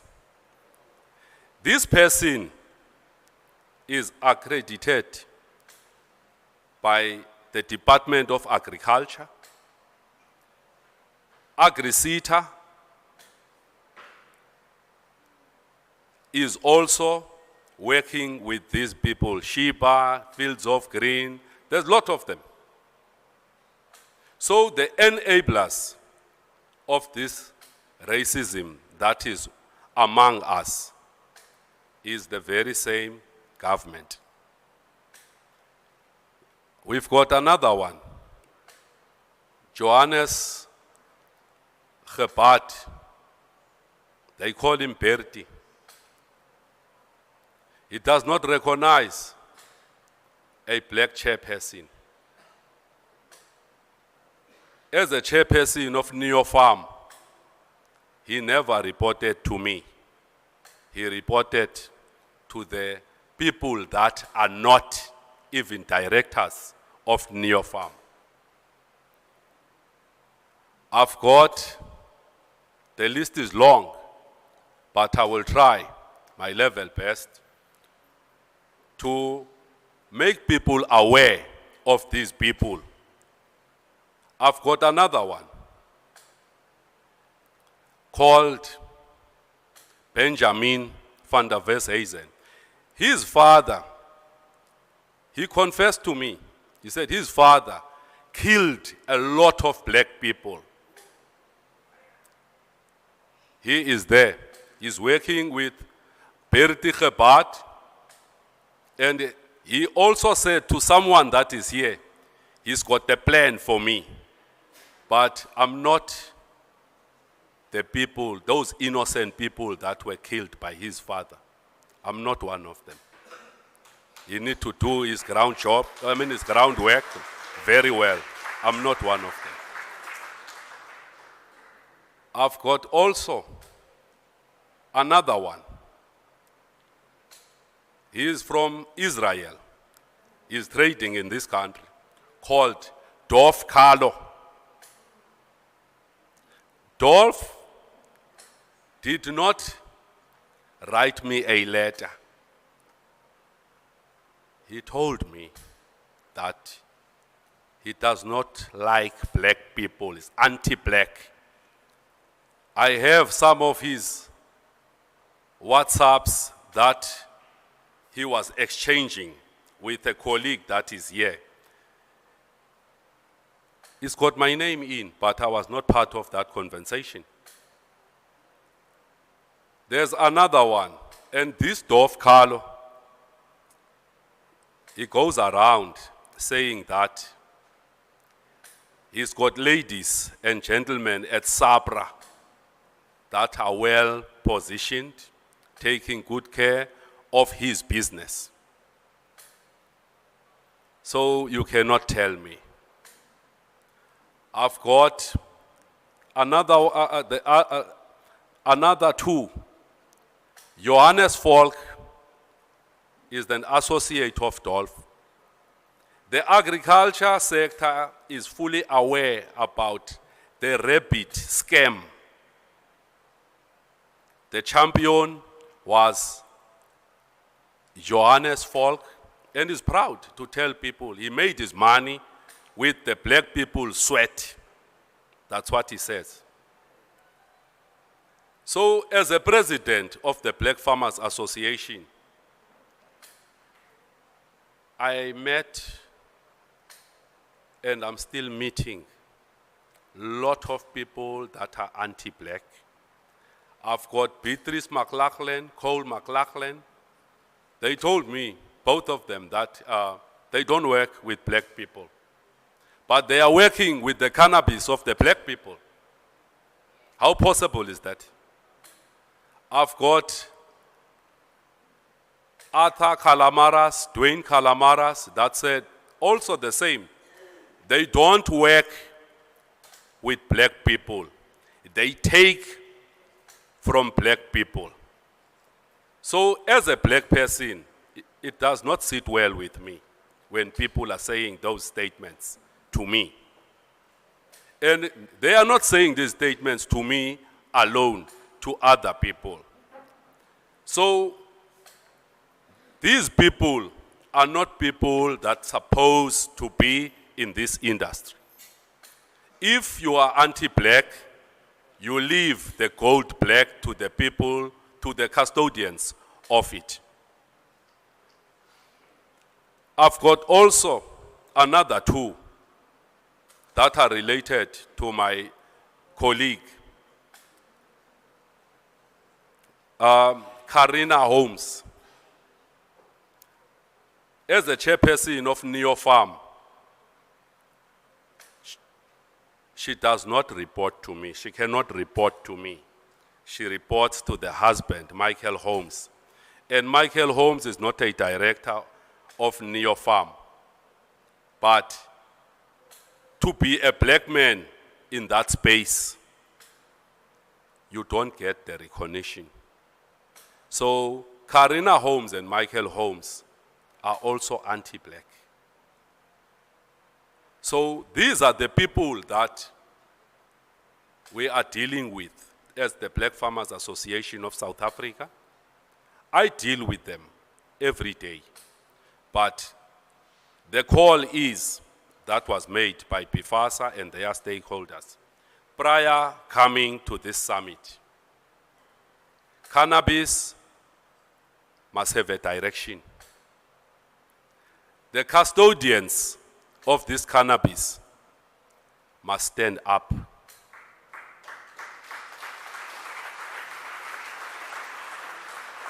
The custodians of this cannabis must unite and take the ownership.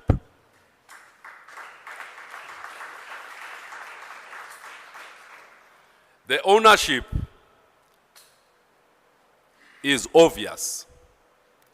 The users, traditional healers, traditional leaders, none of them is consulted in that parliament.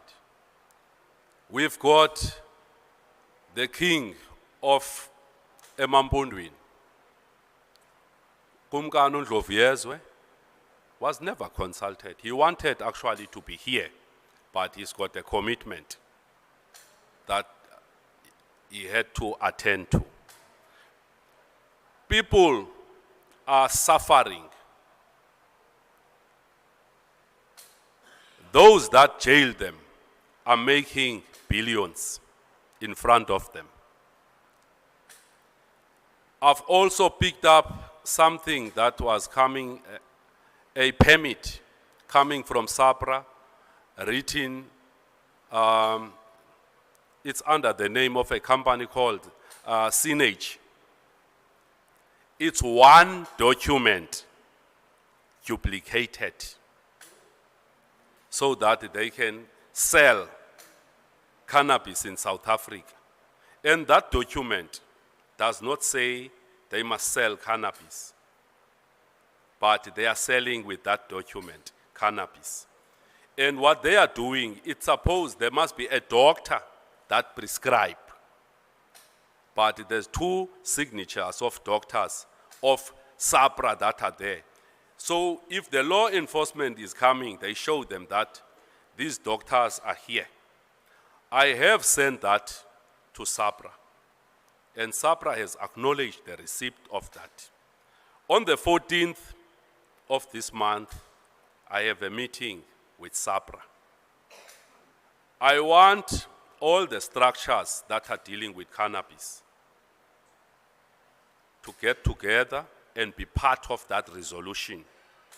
The resolution is stop the sales of cannabis. All these cannabis dispensaries must be stopped as from today with immediate effect.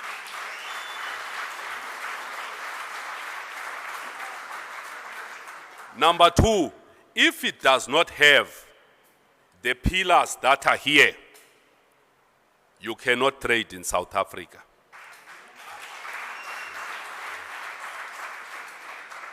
Number three, it is very important for us to put up that resolution. That resolution a copy must go to the SIU. a copy to SAPRA on the 14th. And we want everyone's input in that resolution. We need to take ownership. If you are going to wait for that bill, you will wait forever. The criminals are looting right now.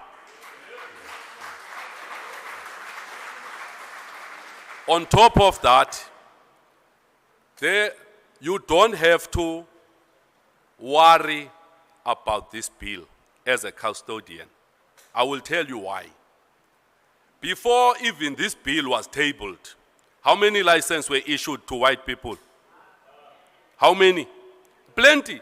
So, SAPRA does not consider the bill as something that is valid or something that is coming. A bill is just something to keep you waiting while the people are chowing. You see? So what we need to do, all stakeholders, they need to be part of that resolution.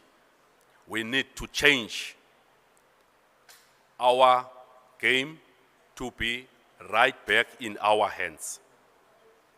All these dispensaries are illegal that are trading here. Some of them, they've got IKS documents, but there's none of IKS people there.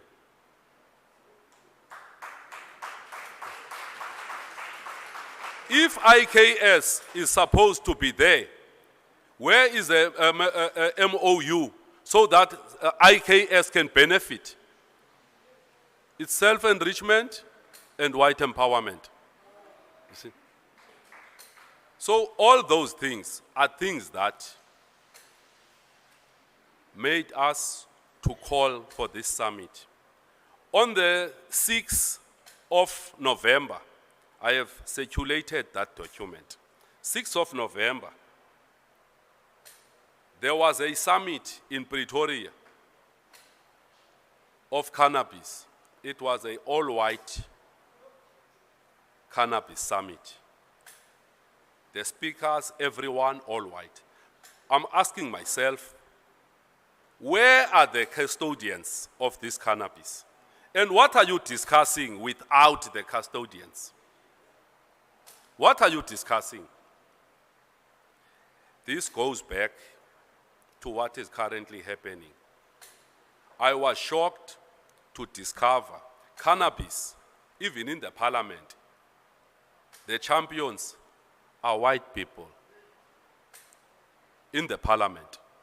So this is a reversal of that Bantu education minister of education, of Bantu education, was a white person. What does he know of the black people's history? So the very same thing, the cannabis, the current government has given it to the white people. Because if the government was taking us serious, some of us that are here were supposed to be consulted. None of the stakeholders that are here are consulted. So what is happening here?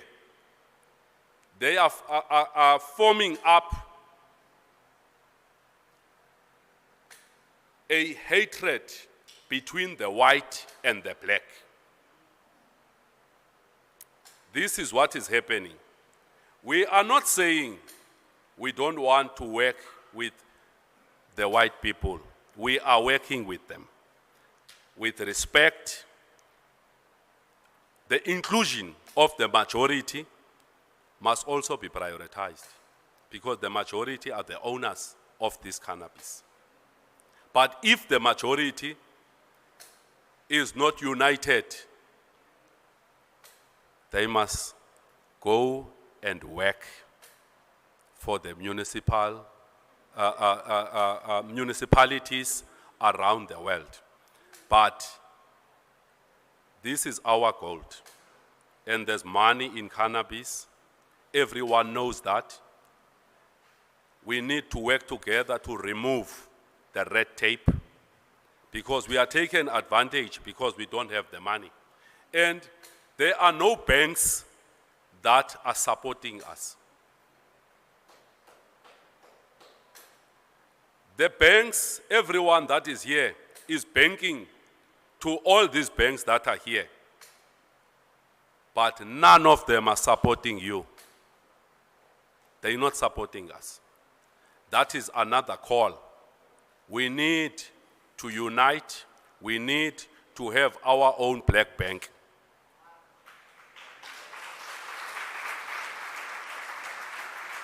We need to take our money out of these banks and create our own bank. We've been talking about these things, but we don't action them. It's time now to action these things. Without wasting a lot of time, I am going to give time to our president, our former president, to take over.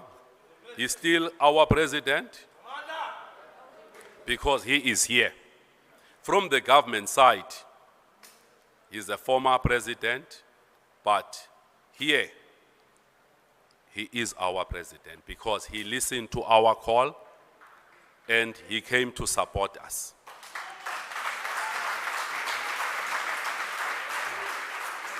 Let's all rise.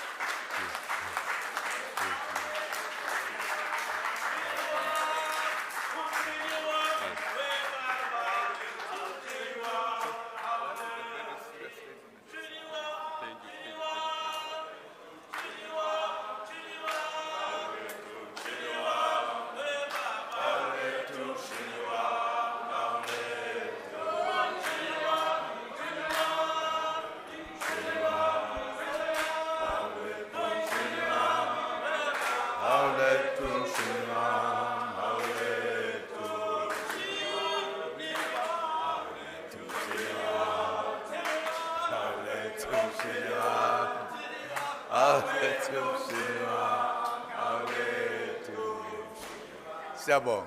Siyabonga. Siyabonga.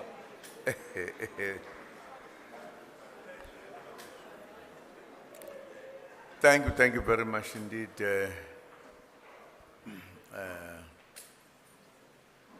My leader of this important part of our country. Your Majesty, the King,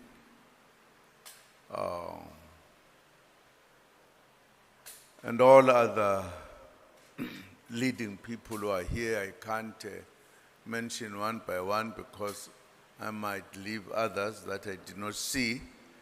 So all protocol observed, as learned people will say.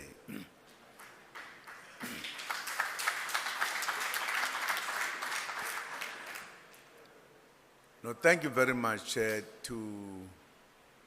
give me the opportunity to be here, firstly to listen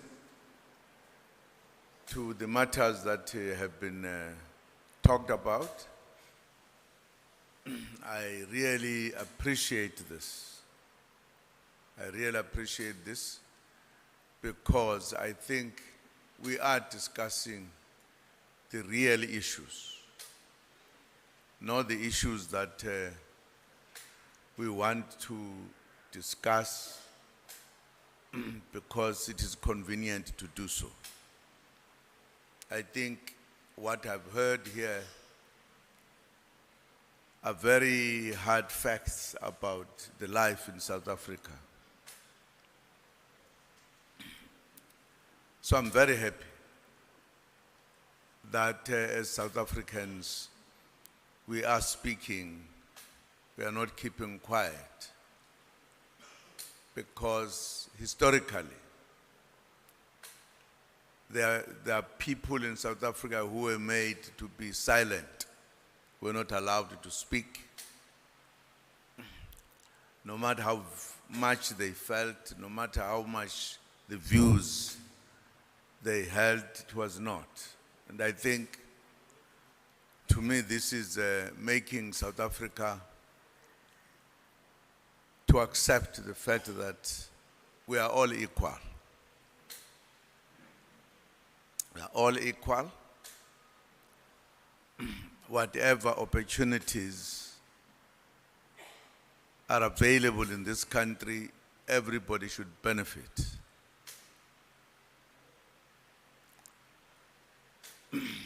And I think if we are honest about it, and I could hear my leader here being honest and telling what many cannot tell because of the fear that has been made for centuries, that if you said this and this would not come right. Well, as you know, some of us left everything to try to correct the wrongs in this country. And I think we reached a point where we all agreed that yes, that must happen. And we agreed to sit down, and we did sit down. People who were sitting down to negotiate in what is popularly known as CODESA. We're all saying, let us change. Let us be together. Let us enjoy the freedoms that we talked about. I think there was a lot of explaining definitions and all, and we were all there and agreed that there must be equality in this country. It is, I think, even in our constitution.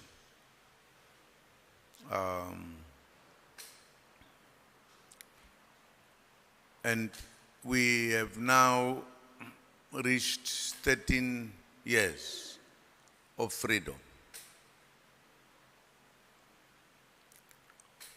In other words, we ought by now not to be discussing issues as we've been discussing them, as I've heard them here.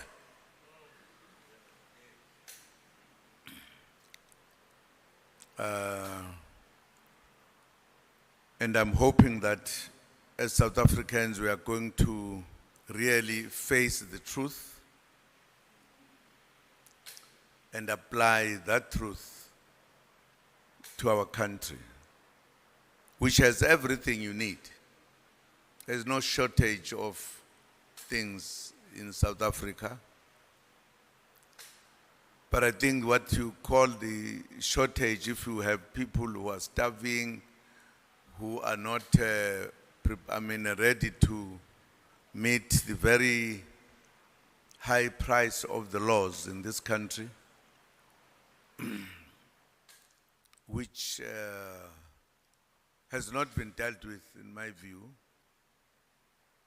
I think when I spend a lot of time fighting for freedom of the black people, I knew exactly what I was doing.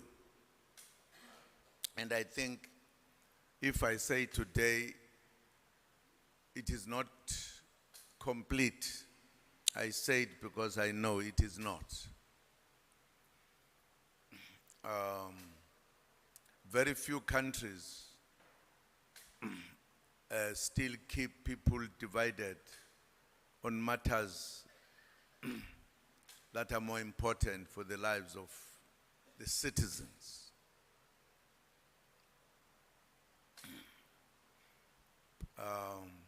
I know that at times we look at things differently because, for example, there's a belief that if we are black, we are lazy.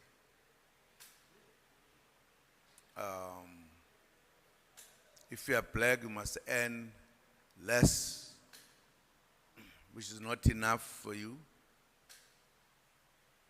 If you are black, you must stay in the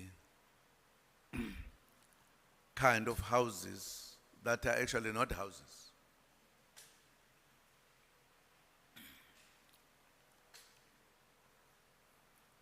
If we talk about unemployment, it is the blacks that are unemployed in this country, or the majority. Anything that is happening, it affects the blacks. And I think we just need to be real and be truthful that we correct the imbalance in the country. There is an imbalance. And at times, if you sit and look at it seriously, you realize that we have a big problem, which we should not be having.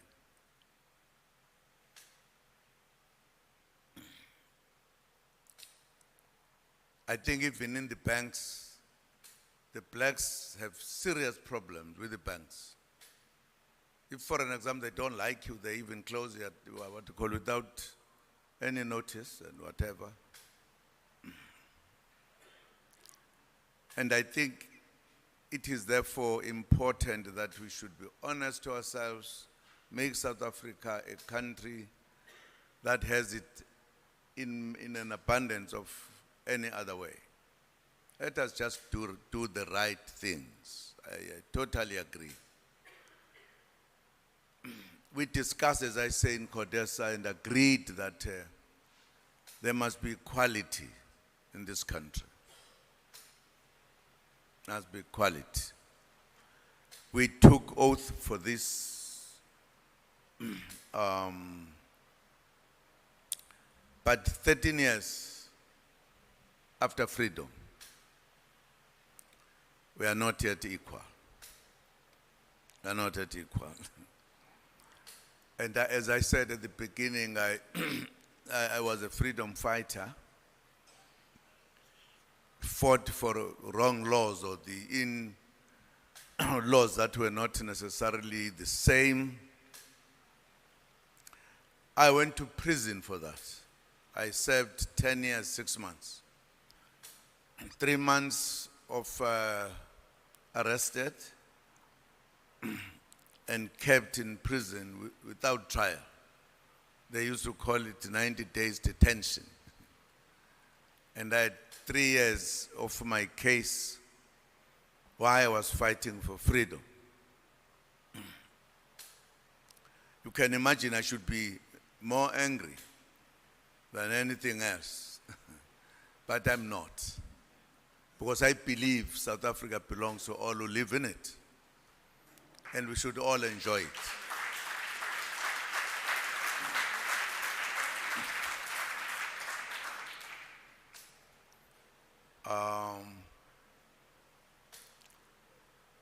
I said at the time, by the way, when I finally was part of negotiations, I was talks about talks, the real negotiations.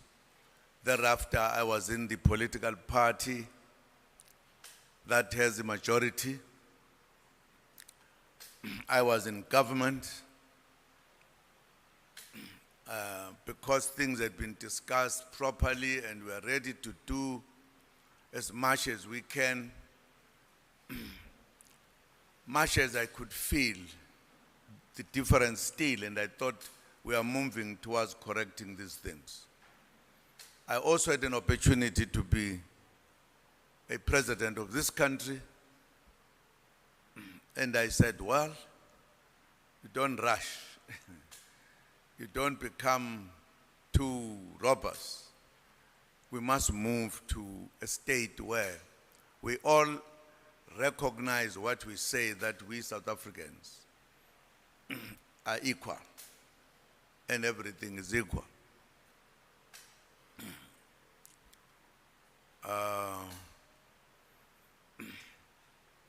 Then I had a problem that some people felt that I was not a complete South African.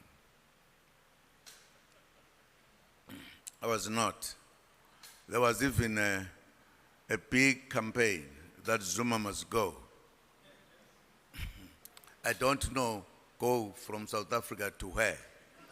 But, but it was a fully blast campaign. Even my own comrades were joining. And I kept on asking, what have I done in this country? And up to this day, nobody has given me an answer. But I said, well, South Africans with time,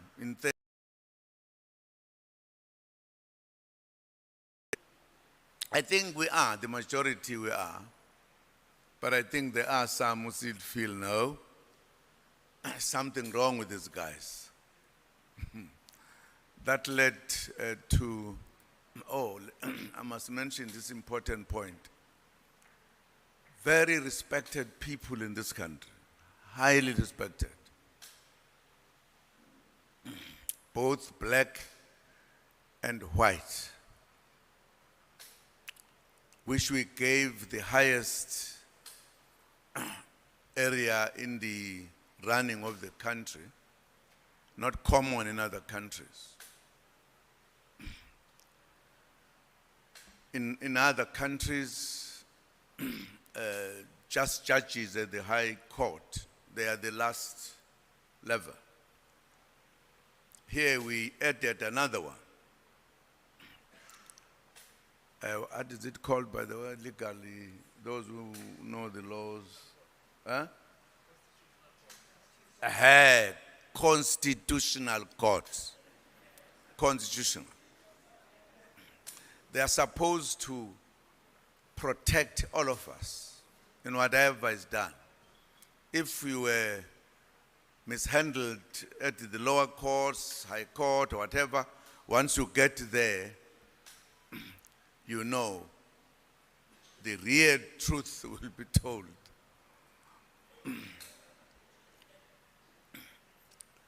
And I was taken to a commission of inquiry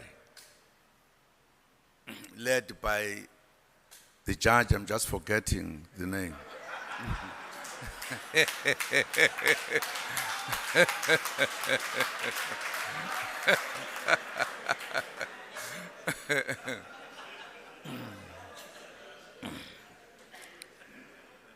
And the judge, as he was dealing with these matters,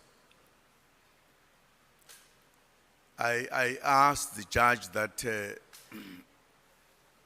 there was a problem because I had known this judge a great deal. We had had discussions on many other things.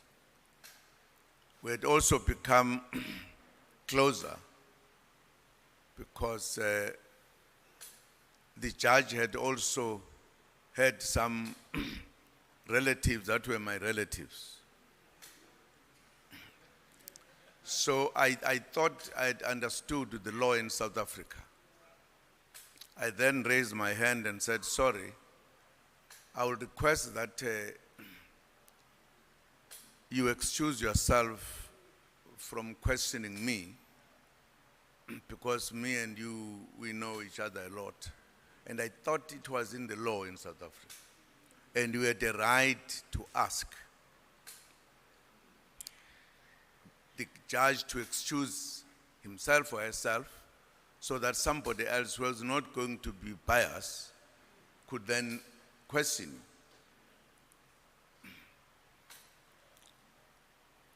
Normally, in the occasions of that nature, there is a judge and a, what do you call it, the second one? Deputy. So I said, put your deputy so that we continue. And he said, no, I'm not going to do so. as a first point of not respecting the laws of the country because you are a judge. And I thought we had gone through that. I thought it was a joke because it was just a natural thing that you move and then the deputy comes in. He says, no, instead wrote a letter arguing with me, illegal, because he was not supposed to do so. Because he can't judge me when I say he's wrong and other legal people were telling him, you can't continue. In fact, my lawyer even asked a question. Why didn't you have a deputy? And he answered. He said, no, because I did not want that when I make judgments, somebody must disturb me. Which is, again, the wrong thing in terms of our laws. I felt that this judge thinks he's more important than everybody else. And sitting there, I said, you know, I fought for freedom to be free, not to have this tendency. Here is a fellow who is a judge. He says, I'm not going to listen to this. I'm not going to apply this law. And I thought it's a joke, and he continued. And instead of wanting us to discuss this properly, he defended himself. I'm not guilty. But how could you, without any discussion, whether you are guilty or not? I'm just telling you how much things are not equal still in this country. On my experience. So I thought he will refer the matter wherever. He referred it to his, and he was the leader of the Constitutional Court. So he gave them instructions. Please take the case of Jacob Zuma and give him 15 years. He charged him even before we could speak. And as I was standing there, I said, yes, because I'm a black man. That's why a judge is brave enough to suggest to other judges what the sentence should be on this one. He was not saying, deal with the case and see how far you go, even if he had broken the first part. He was just clear, gave him instructions, because these were his subordinates. He was the head of that, what you call, that is South Africa. Unfair, totally unfair to other people. Then the judges at this Constitutional Court, they don't deal with cases. They deal with the issues that come from the cases wherein somebody says, I'm not happy, the manner in which I've been either sentenced or whatever.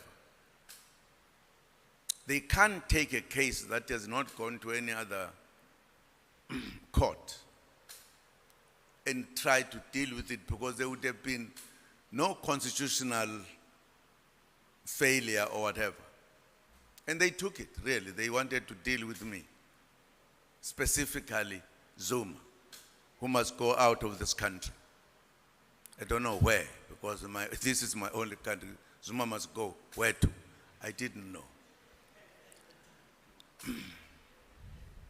I'm trying to explain the unfairness that is there still in our free South Africa with #1 constitution, as we say.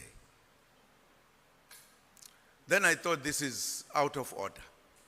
In the first place, I suffered for this right. I stayed in prison 10 years, 6 months. I went to exile for 14 and a half years, fighting to be free. And here I was, told to come to a wrong court, and the judges there accepted this, and they're supposed to help us. They're not helping us. Then I thought, no, this is serious. I'm not going to that court. I'm not going because they are all breaking the law, as I understand it. If I was wrong, they must sit down and convince me that is not the case. Now already there was a judgment, 15 months, judged by the man who's leading this very useful, wonderful, important constitution of the country. And I thought I have a right to address them. And I addressed them that I'm not coming to court because you have broken the rules. You are calling me in a wrong way, so I'm not coming. You can do whatever you want. Partly because I'm a revolutionary. I don't accept wrong things because they are said by a judge. I fought for this. That judge who sentenced me never fought any freedom. I knew it because I know the judge. I fought for it. So I said, sorry, I'm not coming. They decided at the court that must help all of us. They said, because this is Jacob Zuma, we are going to fix him up. We are taking away his right and we are sentencing him. We want to teach him a lesson. I didn't think they are there to teach people lessons. I thought they were there to judge correctly, fairly, the law. But that is the problem we are dealing with. That is why we are talking about people who say they can't respect you because you are almost like me, and therefore sorry, and nothing happens in the country. What must you do? That's a problem we are faced with. We are just dealing with one issue of how we deal with what has become, which made many people to go to prison. And I don't know what is logic. What was now the logic to change that? Maybe you know it better because we are working there. I'm still very keen to know so many people went to prison. When our ancestors used that for a variety of healthy stuff, even smoking it, they were smoking it in a particular way. They knew exactly how to do it without it causing any problem.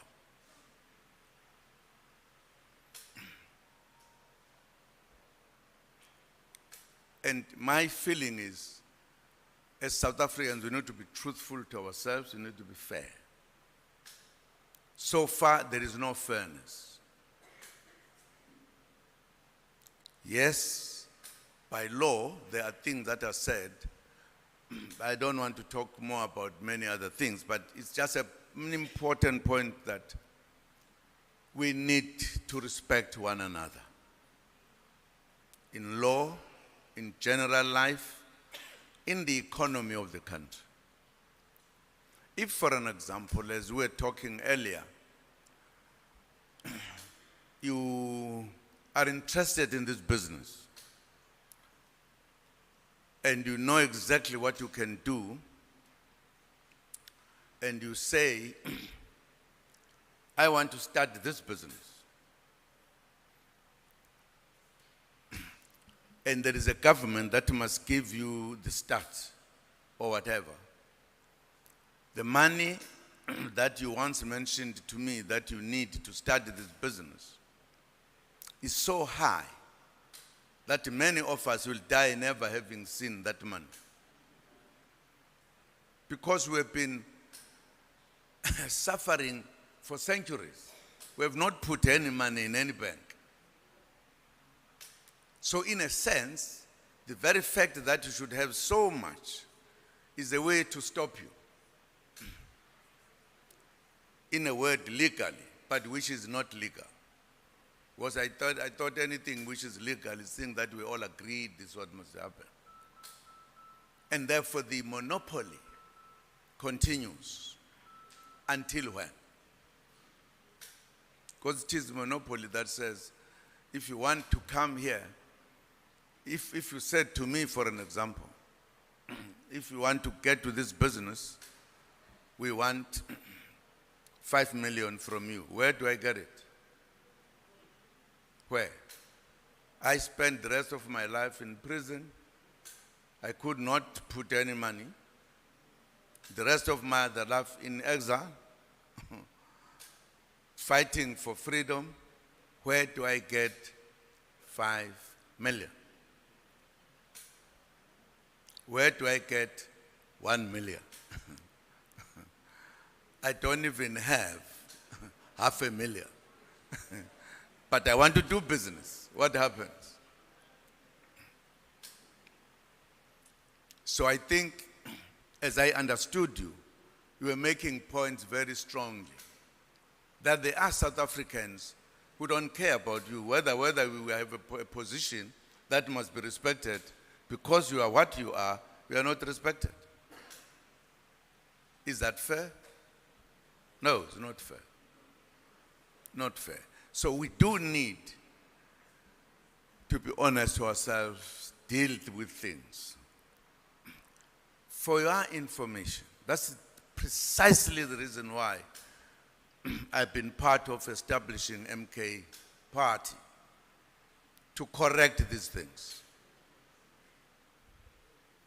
And I believe those who have the same feeling as I am, they can't lose the opportunity to vote for Mkondo Wesizwe. Because Mkondo Wesizwe must correct things that are not correct. It must change the laws that are biased to those who have all the monies against those who are poor. Because it means those who are poor will be poor for centuries to come. By now, 13 years, we should be saying at least we are left with a quarter to reach the destination, even in the respect of one another as citizens. I'm happy that I managed to be here to hear what is happening in this important commodity that we know best. I was saying to somebody, there are things we need to do which we have not done sufficiently. And unfortunately, we are no longer going to fight. We stopped fighting at the negotiations, Kodesa. We now needed to talk and agree and have harmony in our country and peace. And you can't have other people suffering, others not suffering, and think that there will be peace. For those that are hungry, must they die hungry because they must be honest to the point of their death? Because once you are hungry, you must go and steal so that you eat. It's not because we are a criminal. Of course, we call you a criminal. But can I sit hungry when across there is food and die here and come to bury me? Because crime in South Africa, for an example, what exacerbates crime is starvation, hunger, poorness. And people have got nothing. We can finish this by making these people all go to work and earn money so that they can live. Now, we complain that crime in South Africa is the highest, but poverty in South Africa is the highest. That's what it is. Crime comes from starvation. In order to finish crime, don't make citizens go hungry. It's as simple as that. Now, if you are part of those who have been starving, we are trying to do business, and we are told we won't listen to you. We are told, sorry, even if we are given a position, Yours, because of your color, is not listened to. There are people who are saying, well, I'm not going to talk to you. Now, what must you do? Because me, I come from war. I don't want to go there. I always say, God saved me, my ancestors, because I didn't die. I succeeded to dodge bullets. I don't want to go there again, because we are free now. So let us make the laws to be equal to everybody else. Let us make the banks respect all of us. And then we'll have a wonderful South Africa. If you know the business, you get rich. If you don't know it very well, but you'll be having a way to live without going to steal. It's absolutely critical. I've sat and looked at things very deeply because my own organization at some point deviated from where we're going. Totally out of the way. And you try to say, sorry, you are out now, out of the rail. Come back.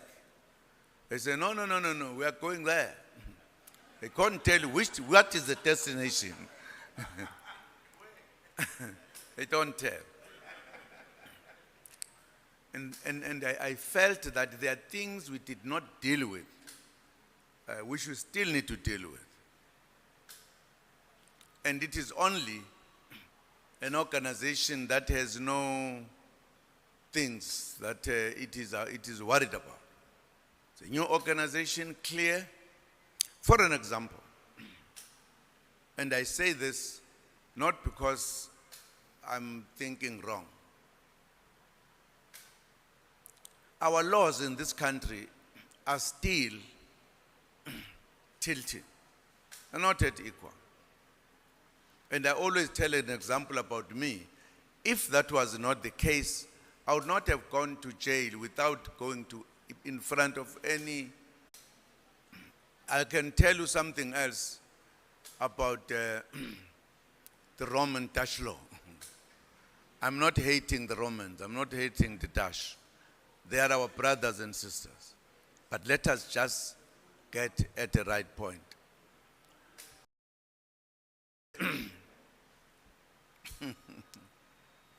We live in a country that exercises democracy. Democracy is an English word, I think so, if I'm right. I don't want to say this when the professors are here, where they'll say, hey, law, with the democracy. In a democratic country, the majority rules. The majority prevails. Isn't that so? In other words, the majority does everything.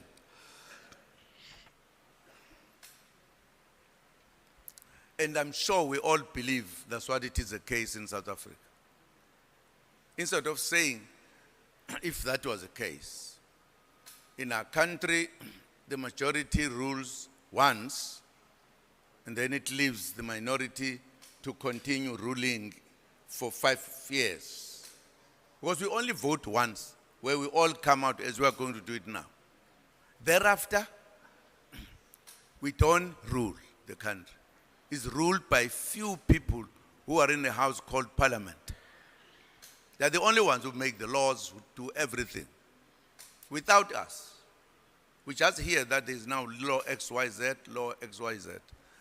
It is therefore not absolutely correct that the majority rules in this country. It's not. I always give this example. I've been called by on a Wednesday by my Nkosi. They were asking me about a particular law. How was this law made? Because we don't want it.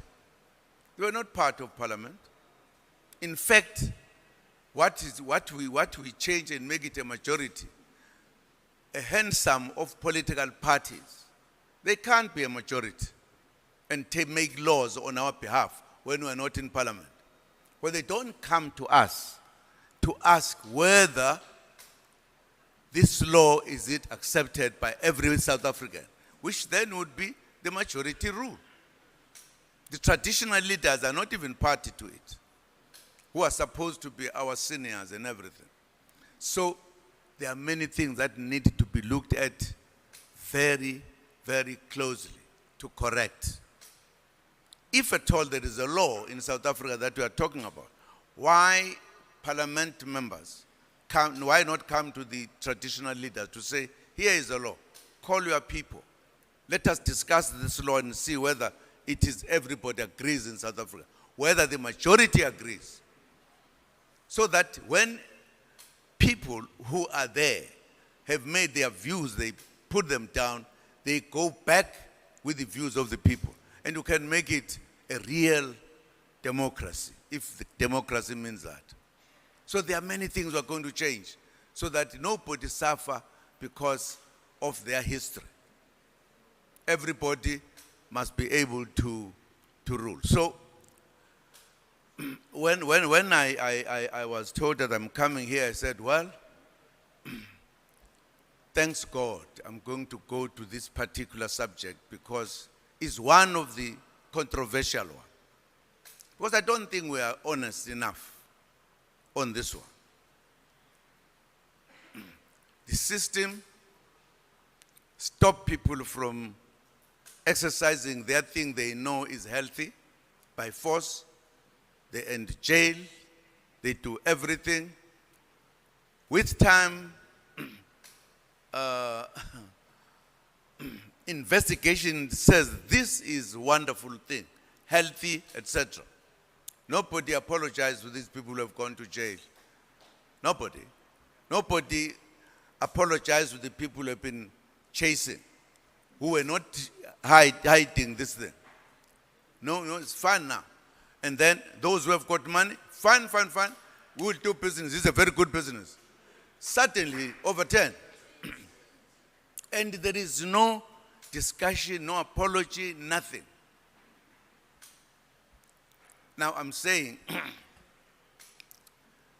leaving other things and the laws that are one-sided, we need as South Africans to agree for us to have peace and to have no starvation.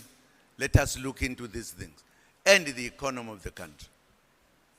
If we do so, in my view, we would have crossed the river. I don't know which river, because I hear our mothers and fathers saying that, what is this river that you can't cross? People are going up and down.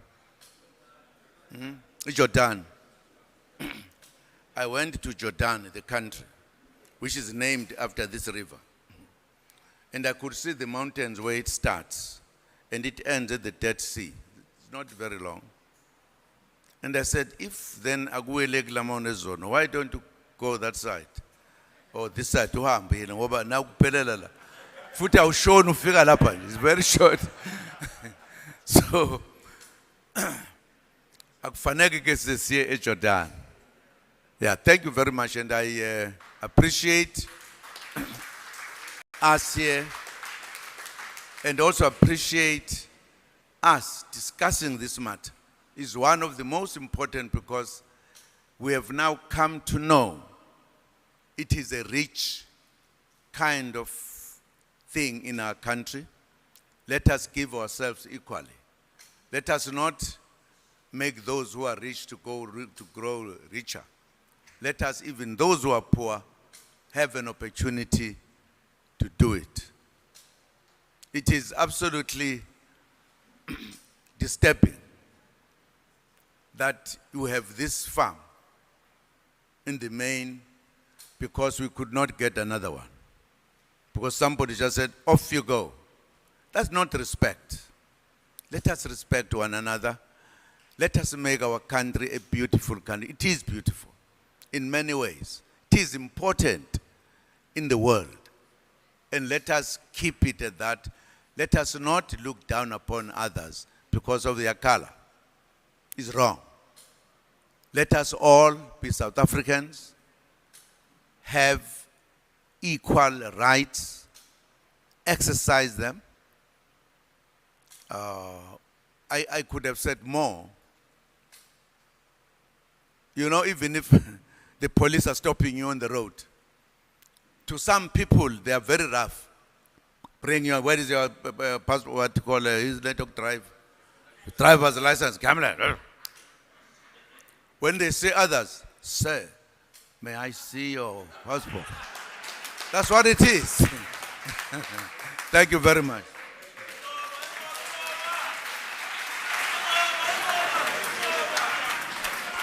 Umshene wami, mshene wami, umshene wami, mshene wami, umshene wami we baba. Awulethu umshene wami, mshene wami, umshene wami, mshene wami, umshene wami we baba. Awulethu umshene wami, mshene wami, umshene wami, mshene wami. Umshene wami we baba. Awulethu umshene wami, mshene wami. Umshene wami, mshene wami. Umshene wami we baba. Hayi wena uyangibambezela. Umshene wami, mshene wami. Umshene wami we baba. Hayi wena musungibambezela. Umshene wami, mshene wami. Umshene wami we baba. Umshini wami, umshini wami, umshini wami. Umshini wami. Umshini wami, umshini wami, umshini wami, mshini wami, umshini wami, mshini wami, umshini wami we baba. Awulethu umshini wami, mshini wami, umshini wami, mshini wami. Umshene wami we baba. Hayi wena uyangibambezela. Umshene wami, mshene wami. Umshene wami we baba. Hayi wena musungibambezela. Umshene wami, mshene. Hawulethu umshini wami, hawulethu umshini wami. Thank you so much. Thank you very much. Thank you very much, President. That was very insightful, and we thank Ubaba Nqamalala very much. A quick one, can we just have we're about to close now. But before you go away, there's two things I want to announce. We would like you guys to submit your complaints, because we need to actually collate all those complaints to make a formal document to the authorities of what we want. Second thing, we want an inclusive regulator, meaning that every one of you should be part of taking the regulations where there is cannabis concern. And we need, I've got Terry and Radia, many of you, they know. You can either submit that, we need to collate that document. We need to repel this cannabis bill that they're coming with, because it doesn't talk for us, and yet we are the majority of this country. Having said that, I would like to quickly welcome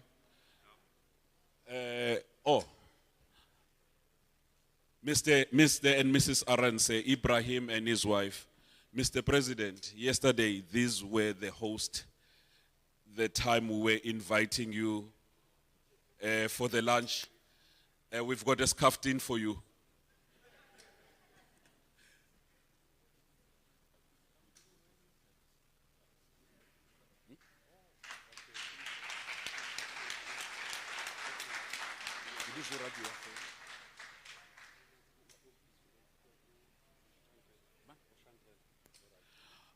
All right. I think right now then we have come to the end. It is very important to everyone that is here not to forget to submit the list of your grievances, the list of the things that you need to see change around the cannabis ruling.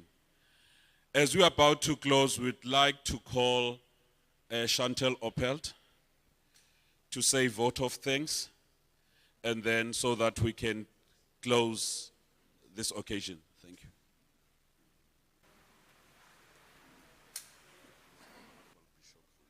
Okay. What did you think? What did you think?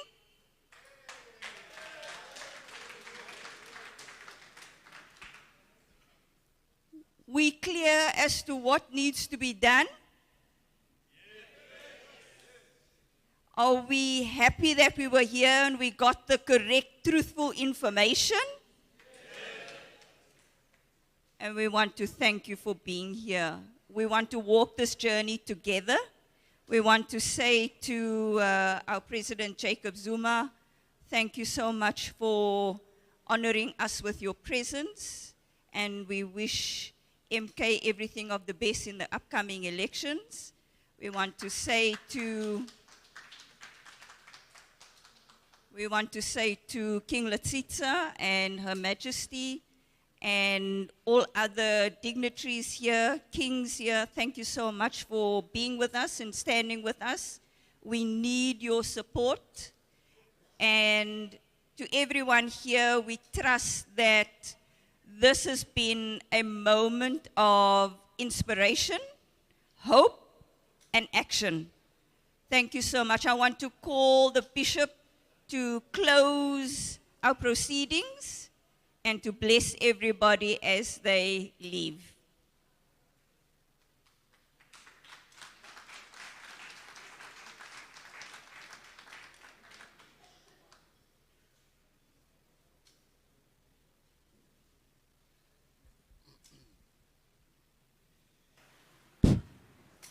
Thank you very much. Without wasting time, let us stand up.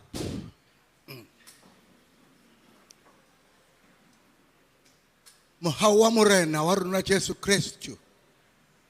Lerato la Modimo le kopane ya moya o halalelang. O be le lona bohle. Amen.